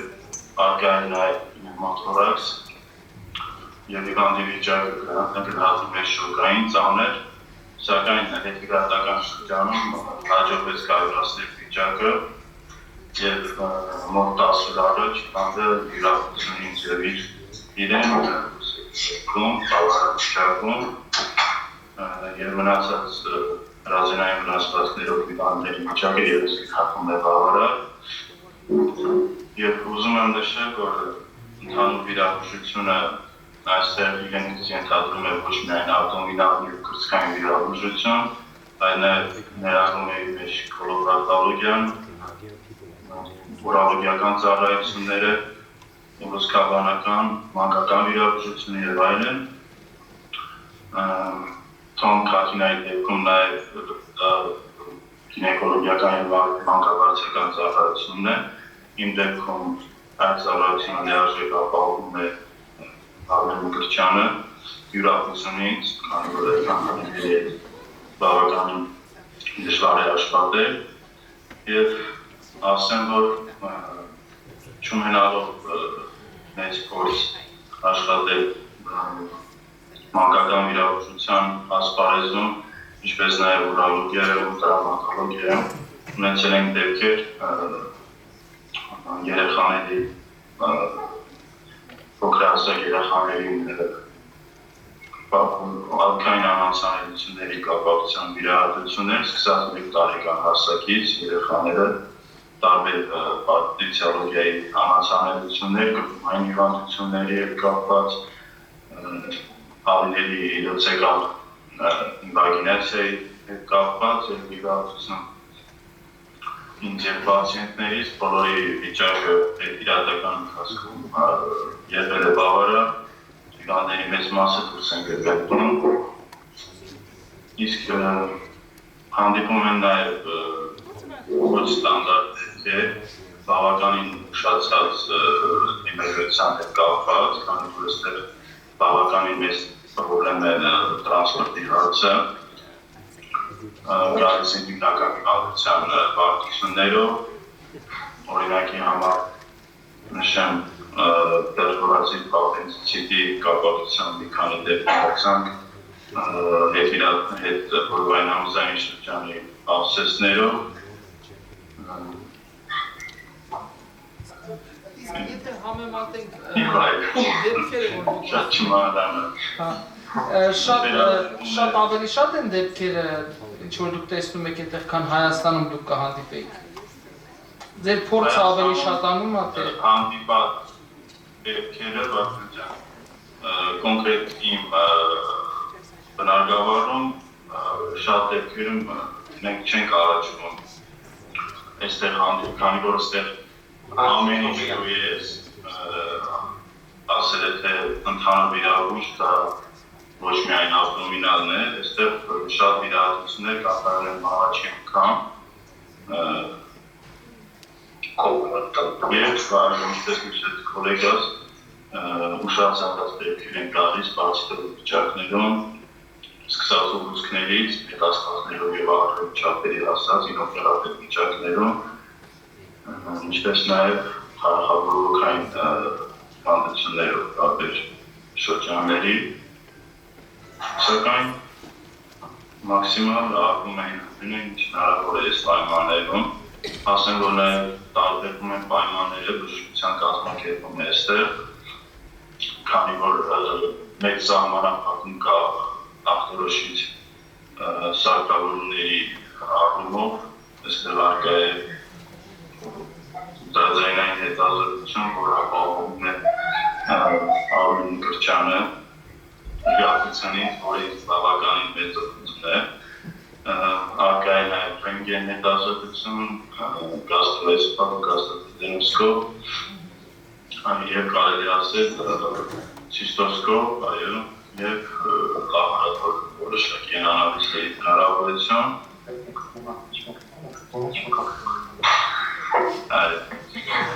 ինչ հետ կապված որոշակի դժվարություններ ունեն, հիմնական մեր հույսը վիրահույժի դերիկները հմտություններն են մասնավորապես ֆիզիկալ հետազոտությունների միջոցները Կլինիկայի վրա հիմնվելով, որտեղ էքստրենի վիճակներում մենք չունենք պարակլինիկական այդ մնացած ամեն ինչը, ինչ կա, կողմնակապիլակերպը, կոզերքերը, քոնը, ու այդ հետաքրքիր դեպքերից մեկը, որ բобще չես կարող պատկերացնել, ես շոկի մեջ էի ու մինչև հիմա շոկի մեջ եմ, ու ամեն օր սպասում եմ, թե այդ կինը կմեռնի, թե չի մեռնի, այս վիճակում, որ մարդ կարող է ապրել 4 օր, երբ ծննդաբերության ժամանակ գլուխը հեշտոցից դուրս լինի, բծի գլուխը հեշտոցից դուրս 4 օր լինի, ու նոր 4 օր հետո բերում են այդ կնոջը հիվանդանոց։ Երբ ես տեսա այդ վիճակը, վեր շոկային էր իմ մոտ, ու չեք պատկերացնում ինձ ձևի բոլոր հյուսվածքները այնտեղ նեխած տած, նեկրոզի ենթարկված, հեշտոցի բոլոր հյուսվածքները, որովայնի մեջ, արգանդ, պտու, բոլորը նեխած, ու որ 4 օր այդ գլուխը դրսում է, ունդեղ աղիքները ջզմված, միզապարկը ջզմված չի գործել, փորձեցի միզային կաթետր դնել չի ստացվում, ոնց վեր սուպրապուբիկ կանյուլային տեղադրել միզապարկը դատարկելու համար, միզապարկը գիտեք պորտից վերև մի հատ ինչ-որ մի բան ու մեջը ծանձր թարախային այսպիսի մի պարունակություն եմ հաստանում միզապարկի մեջից ու ինչ անել, հիմա գնալ լապարատոմիայի այդ դեպքում ընդեղ փորձել արգանդի լրացում ինչ-որ բան թե ներքևից փորձել ինչ անել, երկընտրանքի առաջ եմ, որն անել, բայց որ հեշտոցը ու տեսնում եմ մնացած հյուսվածքները ինքան ստացա, որ ես այնտեղ կարելու հնարավորություն չունեմ, մտածեցի առաջին քայլը որ անեմ, գնամ բկահատման։ Կրանիոսենտեզից հետո կրանիոկլազիա պտուղը անել եմ դուրս, առաջին անգամ ես իմ պրակտիկայում ես փորձել եմ զսպել, որովհետև այնպեսի մի հոգ էր տարածվել, չեք պատկերացնում ինչ է կատարվում։ ինտակտ լրիվ կանց եւ սոթին դուրս եմ հանել 60 տետևից անմիջապես դուրս եկել լրիվ խորիոնամյոնից, պանմետրից ու արգանդը չի կրկրակում, այդպես դոշված մնացել է, բայց մի կաթիլ արգոն չի գալիս ոչ մի կաթիլ առաջին չեմ կորցնում, ոչ մի բան չունեմ, ամբողջ հյուսվածքները լրիվ փորձեցի հեշտոցի պատը 1-2 կարևոր դնել ինչ-որ մի բան անել, չի ստացվում, լավ ասեցի, քանի որ արգոն չեմ կորցնում, ոչ մի բան չեմ անում, իմաստ չունի որովայնն էլ բացել ստեղ արգան տեղացնեմ կամ ինչ-որ բան, փորձեմ ակտիվ անտիբիոտիկոթերապիա, դեզինտոքսիկացիա եւ այլն ասենք չեմ կարող բացատրել թե ոնց օր-օրի գնալով լավանում եմ,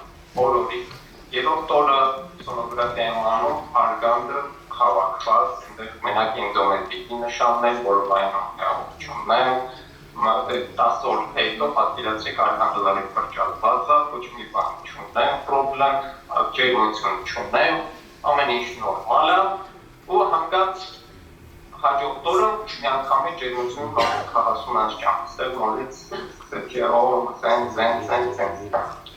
ու մեկ էլ որ կողքից միանգամից մտածեցի հնարավոր է մալարիա, այստեղ պարկացա, հացի մալարիան ստուգեք, մալարիան ստուգում են, այս մարդը օլչի հետ ամեն ինչը վրեն, մի հատ էլ մալարիա էր ստեղծել, էլ սկսեք ուրեմն մալարիայի բուժումը, մալարիայի բուժումը սկսելուց հետո լավ է ուրախություն ինձ, ամեն օր երբ մտնում եմ այդ պալատը և ամեն օր երբ տեսնում եմ այդ կնոջը, բոլոր կողքից կլինիկալ օֆիցերներն ինձ ասում են տես բժիշկ որ լավ է, ամեն ինչ լավ է լինելու, տես ինքը ինչքան երջանիկ է, ինչքան բան է ու հիմա այդ չկա, ամեն օր ուզում է գնալու, երևի մի երկու օրից դուրս է գտնվելու, բայց չեմ կարող հաստատվել, թե ինչ է կատարվել այստեղ օրգանիզմում, որովհետև ֆեկտիս մեջ ոչ մի ձևով չի տեղավորվում դա էլ ինչ է տեսել, ինչ է սա, բայց տեղում մնաց մեր կոմիկինը,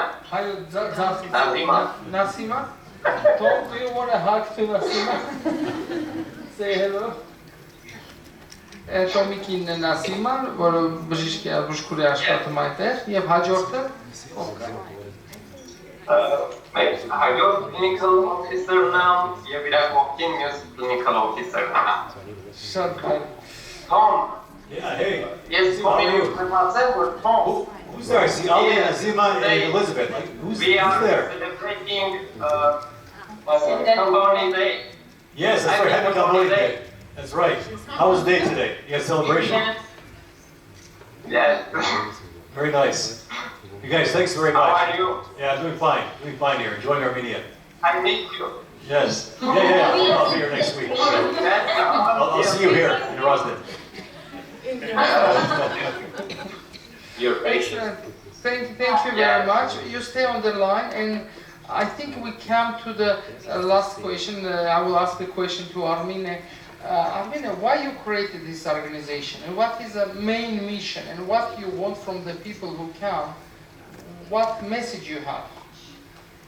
Ես արդեն ասացի, որ բժիշկների համար սա ինչպիսի մեծ հնարավորություն է ձեռք բերել փորձ, փրկել կյանքեր, ոչ թե դա ուղղակի բառ է, այլ ռեալ աշխատանք, ռեալ կյանքեր են փրկվում այնտեղ։ Իսկ ինձ թվում է բժշկի մասնագիտությունը հենց դրանում է կայանում։ Երբ որ դու հարցնում ես ինձ ինչու դու գնացիր, ես չեմ մտածում, որովհետև իմ մասնագիտությունը արդեն այնպիսին է, որ ես առանց մտածելու պետք է դա անեմ։ Ինձ թվում է տոնն է նույն պատճառներով դրդված եւ տղաներն էլ հիմա այնտեղ։ Այսինքն մենք այդպիսի հարցեր չունենք ինչու ենք անում։ Դա մեր մասնագիտությունն է, որը մենք ընտրել ենք։ Եվ կարծում եմ, որ Հայաստանում ունենք շատ եւ շատ բժիշկներ, ես համոզված եմ, որ նրանք շատ են, ովքեր որ մեծ հաճույքով կգնան թեկուզ Հայաստանի մարզեր, Արցախ, թեկուզ Սուդան, թեկուզ Սիրիա, եւ ես գիտեմ, որ կան այդ բժիշկները, միայն պետք է օգնել այդ բժիշկներին եւ տալ այդ հնարավորությունը։ Ինչքան ես հասկանում եմ, ձեր կազմակերպության Traveling Doctors of Armenia կազմակերպության պարտները նաև ProfMind կազմակերպությունը եւ դուք միասին ծրագիր ունեք, որ օգնել բժիշկներին լեզուների զարգացմանը բանը։ Եթե նաև կարելի է դուք մոտենաք այդ պատմեք ինչով եք բանան եւ դրանից հետո մենք արդեն հարցենք հարց ու պատասխան։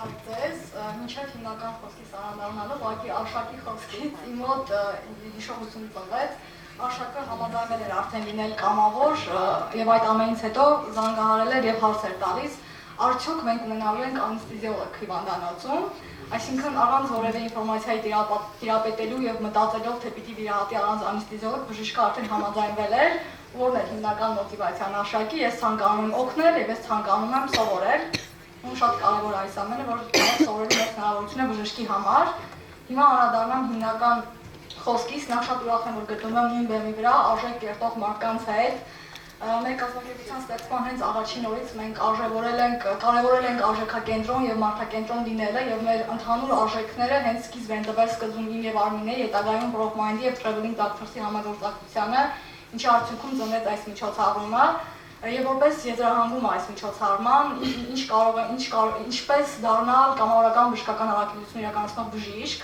բոլոր այն բժիշկները, ովքեր ցանկանում են իրականացնել առաքելություն հենց որպես բժիշկ, կամ բոլոր այն բժիշկները եւ ոչ բժիշկները, ովքեր ցանկանում են դառնալ կամավորական բժշկական առաքելության որևէ ֆորմատով մի մասը, կարող են դառնալ Traveling Doctors թիմի մի մասը, անդամակցության կարգի վերաբերյալ բնականաբար օֆիցիալ կարգավորությունի օրենքով դուք կարող եք վերցնել կամ կոնտակտը Traveling Doctors-ի Facebook-յան էջից, որպեսզի մանրամասներից այստեղ չպատմեմ, իսկ ինչ աջակցության ցուցաբերում Prof-Mind լաբորատորիան, քանի որ մենք կարևորում ենք մարդասիրական գործունեությունը Traveling Doctors-ի, ինչպես նաև մասնագիտական զարգացումը, մենք առաջարկում ենք բոլոր կամավորներին եւ ոչ կամավորներին մասնակցել մեր բժշկական անգլերենի խոսակցական ակումբի հանդիպումներին, որ մենք տալիս ենք դες անժամկետ membership քարտեր, որոնց շնորհիվ դուք կարող եք 5-7 օրերին զարգացնել ձեր մասնագիտական անգլերենը, ինչպես տեսած բժիշկների աշխատանքը ամբողջությամբ աշխատանքային լեզուն, եթե ինքը առաքելությունը Հայաստանում չէ, անգլերեն է, մենք կտանք ձեզ սկզբնական ռեսուրսները, դուք հետո ինքնակազմակերպեք, ինչպես նաև մենք ունենք պայմանավորվածություն Traveling Doctors-ի հետ, բոլոր կամավորների ավելի գլոբալ մասնագիտական զարգացման վերաբերյալ կրթական ծրագրերի առումով։ Ես ուրիշ առաջարկներ չունեմ, եթե չունեք հարցեր։ Ես եւս մեկ անգամ շնորհակալություն եմ ուզում խնդրեմ Prof-Mind-ին եւ Նաիրային, որ այս միջոցառումը կազմակերպելու, օգնելու համար։ Ինձ թվում է շատերը կգան ձեզ մոտ շատ բժիշկներ կգան անգլերեն սովորելու այս միջոցառումից հետո, որովհետև կամավորները կարծում եմ շատ են։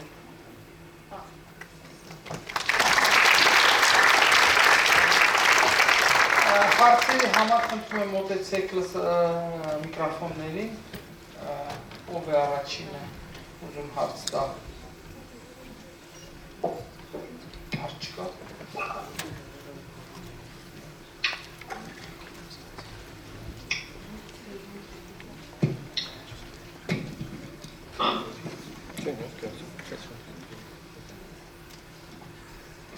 Շատ շնորհակալ եմ բոլորիցդ նման ոգևորող միջոցառում ունենալու համար։ Իմ հարցը վերաբերում է հանրային առողջապահությանը, քանի որ ես ինքս հանրային առողջապահության մասնագետ եմ։ Ուզում եի իմանալ բոլորիցդ նաև դոկտոր Թոմից, արդյոք բժշկական գործունեության հետ համատեղ կարողանում եք որոշակի հանրային առողջապահական գործեր անել, քանի որ դա արվում է բնակչության մակարդակով ու կարող են ավելի շատ մարդիկ օգտվել։ Շնորհակալություն։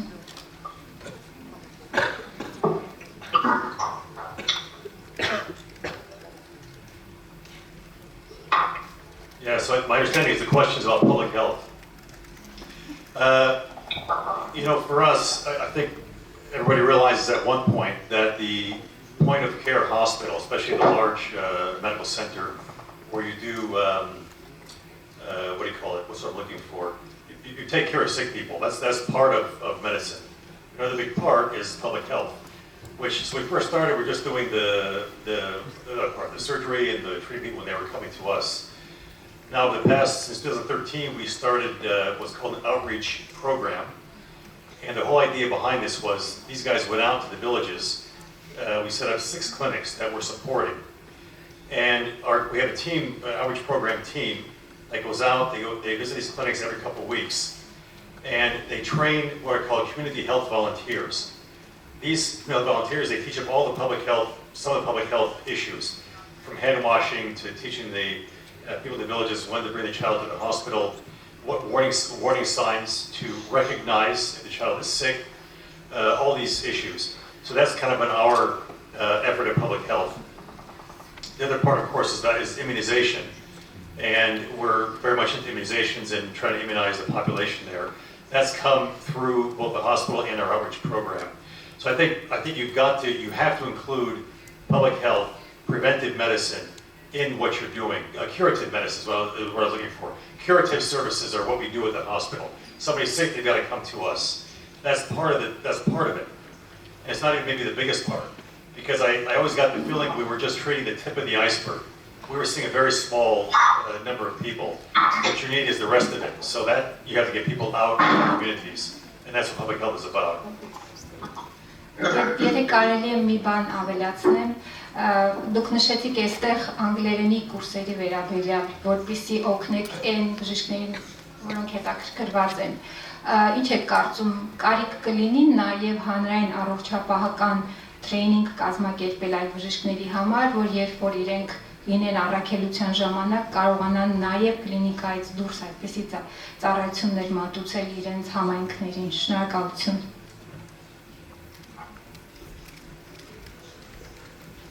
Մինչև Տոմը հատելեսի հարցը, ես ասեմ, որ իհարկե մենք շատ կարևորում ենք դա եւ մեծ եթե ունենանք այդ հնարավորությունը, մեծ ուրախությամբ կկարողանանք իրականացնել։ Իհարկե։ Ողջույննախ կուզեմ շնորհակալություն հայտնել մեր հայ գործընկերներին, իմ կարծիքով լեզվի եւ կազմակերպչական հարցերից բացի նաեւ անհրաժեշտ է որոշակի կարճ դասընթացներ նաեւ անցկացնել այն պաթոլոգիաների հետ կապված, որոնք հենց հանդիպում են Սուդանում կամ այլ տեղերում, որոնք Հայաստանում միգուցե դժվար հանդիպեն, եւ ձեր առաքելությունը նաեւ շատ օգտակար կլինի, որպեսզի մեր գոլեգաների մեծ մասը նաեւ Երևանից գնան դեպի մարզեր, որտեղ մարզերում շատ մեծ խնդիրներ են, որոնք պետք է լուծենք։ Dear Tom, thank you very much for everything that you do. I would like to tell you that the worry is that you don't have any colleagues from the United States, where we have more than 328 million people. I think that in the nearest future you'll have some colleagues who will come. And I'm sure they will be from Los Angeles, from California, and they will be Armenians. I would like to know the moment when you decided to leave the modern facilities, the nice hospital in the US, and went to go to somewhere else. I think it was just a moment where you just decided and went to Sudan. So can you tell us when was it and how was it? Yeah, well, I can't really say, maybe not quite a moment, but when I was an undergraduate in my college days, I always wanted to do missionary work. That was my first idea, do mission work. It was afterwards I decided to go into medicine. So I always had this idea that I wanted to go and do this kind of work from when I was in undergraduate studying engineering. And then it was many, many years from the time I made the decision to go into medicine till the time I went to Kenya in 2000. It was about 14 years. So it was a long time. I had time to think about it. And I think when I first went to Kenya in 2000, I thought I would go for 1 year. I said, I'll just go for 1 year, then I'll come back to the US. But when I went to Kenya, I was only supposed to go for 1 year. But I arrived the first day. It was a rural hospital in Kenya, and the sister there, Sister Bridget, said, "Oh, Tom, great! I hear we're here to welcome you. We hear that you're here for 2 years."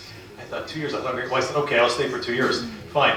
Then 2 years became 3, and then became 4 and 5, and now almost 20 years later, I'm still there.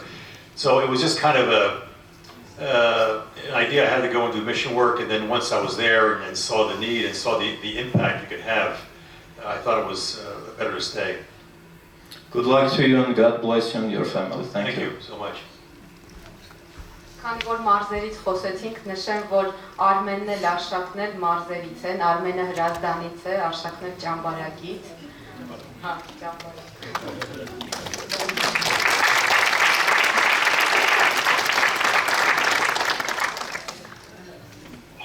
Այո։ Հաջորդ հարց։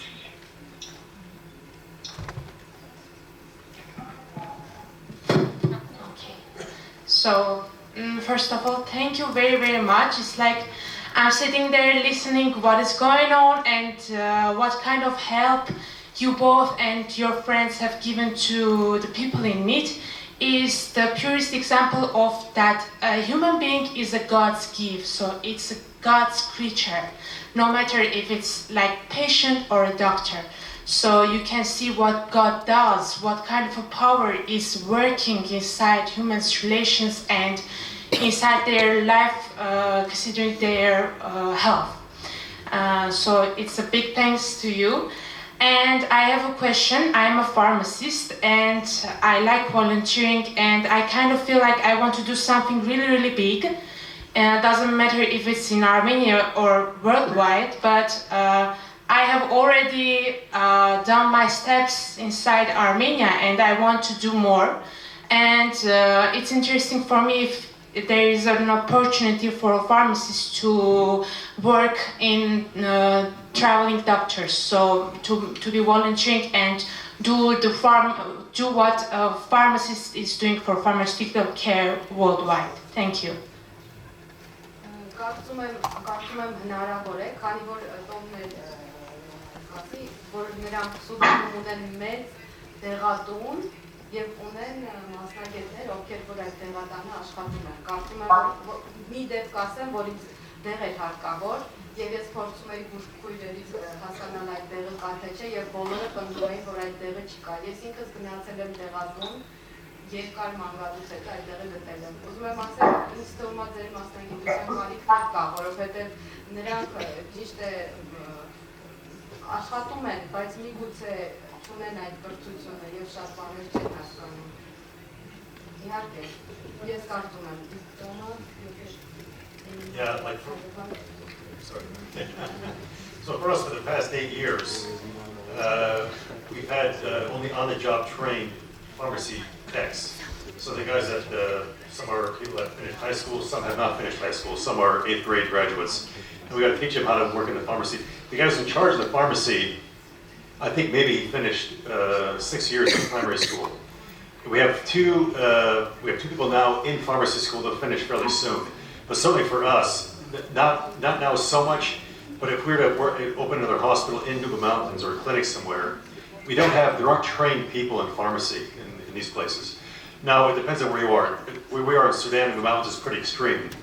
Kenya would have maybe more trained pharmacists, or Tanzania or Uganda. It depends on the context. But oftentimes you might not have a trained pharmacist there. In that place, you could be a big help.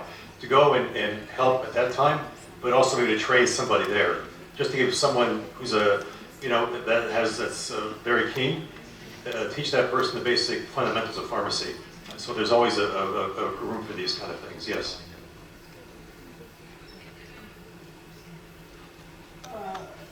So it's because it's our time to the end. We'll have coffee outside, and you can ask the question to the Armina and the Tom later. Well, I want to say thank you to our people in Sudan. Nasima, thank you very much for you let your husband come to us, because we know that you're decision maker. And I find it's very symbolic that you have the map of the world behind of you. I think it's give us thoughts where, and I hope the people in audience looking can say where we will go, like next we want to travel to. Thank you very much. Thank you for everybody, and let's have